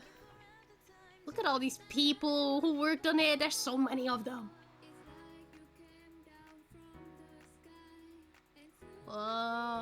Wait, you guy mascot? There's a you guy. Kyomi's mascot is away. Did I meet the Kyomis? Did I meet the Kyomis? I don't remember meeting the Kyomis.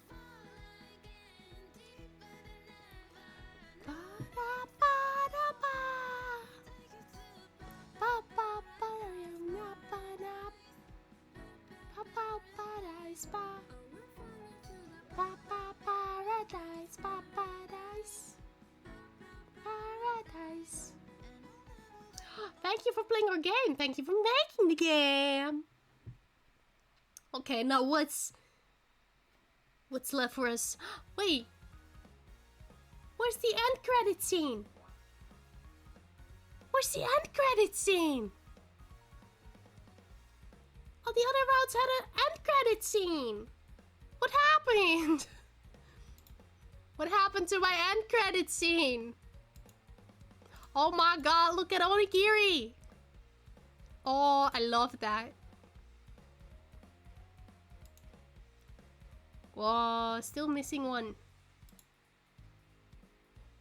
Oh, I'm missing 2 from Mistas. And a bunch from Ike's. Or am I missing a lot from Ike's? Oh, I guess this is the last one from Fox's, and then these 2 are still Mistas. But then all of these, oh, they are Lucas. Oh, maybe I'm not. Okay, so I am missing one from Fox. Then I'm missing Lucas, and then I'm missing a bunch from Ike's. And then I'm missing one from Shoes. Okay. What about the achievements? I got a bunch of achievements. What's this? Holding hands under the sakura trees, how scandalous. Was it that one, or is it this one? It's time to start anew. Walk with Fox towards the beautiful path that is the beginning. It's time to overcome grief and court the demon. I did that. This is the best friend one. It is God. It's the supreme mode. Party time. You don't always need a reason to celebrate. Court someone before courting the monkey man. What? Well, I did do that, I guess.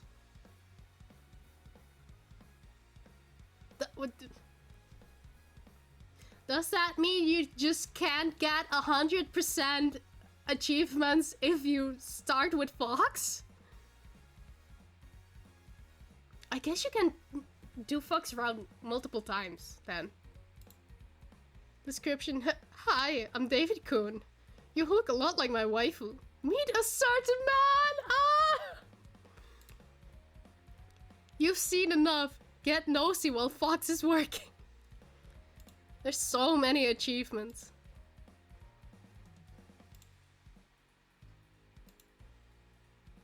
so many achievements.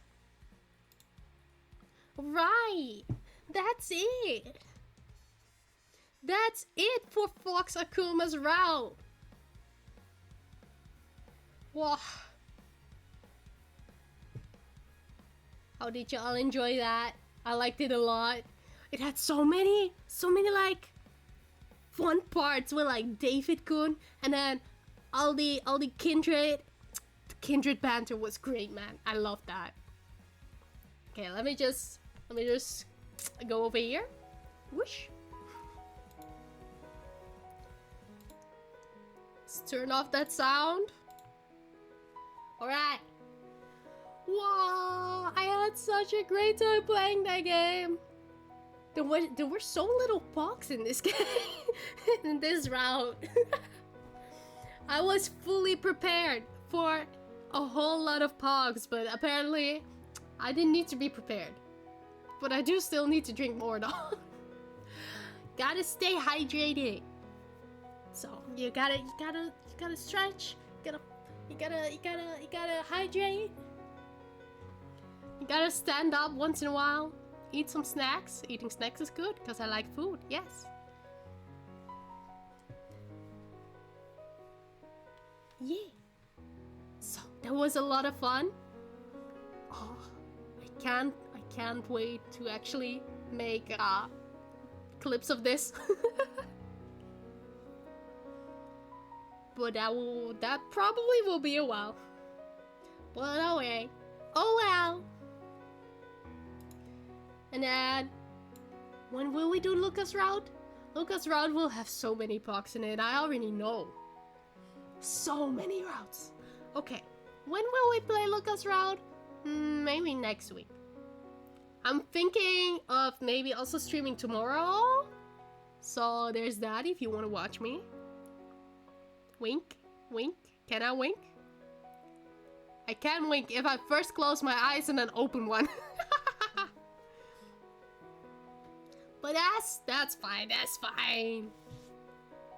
Right, so I guess that's it. That's the end of the stream, guys.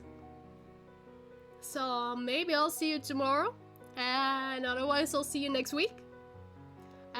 You should check out my Twitter and my YouTube and my TikTok and my everything, because there's more content there for you to enjoy. Yeah, I'm actually very active on those, especially Twitter.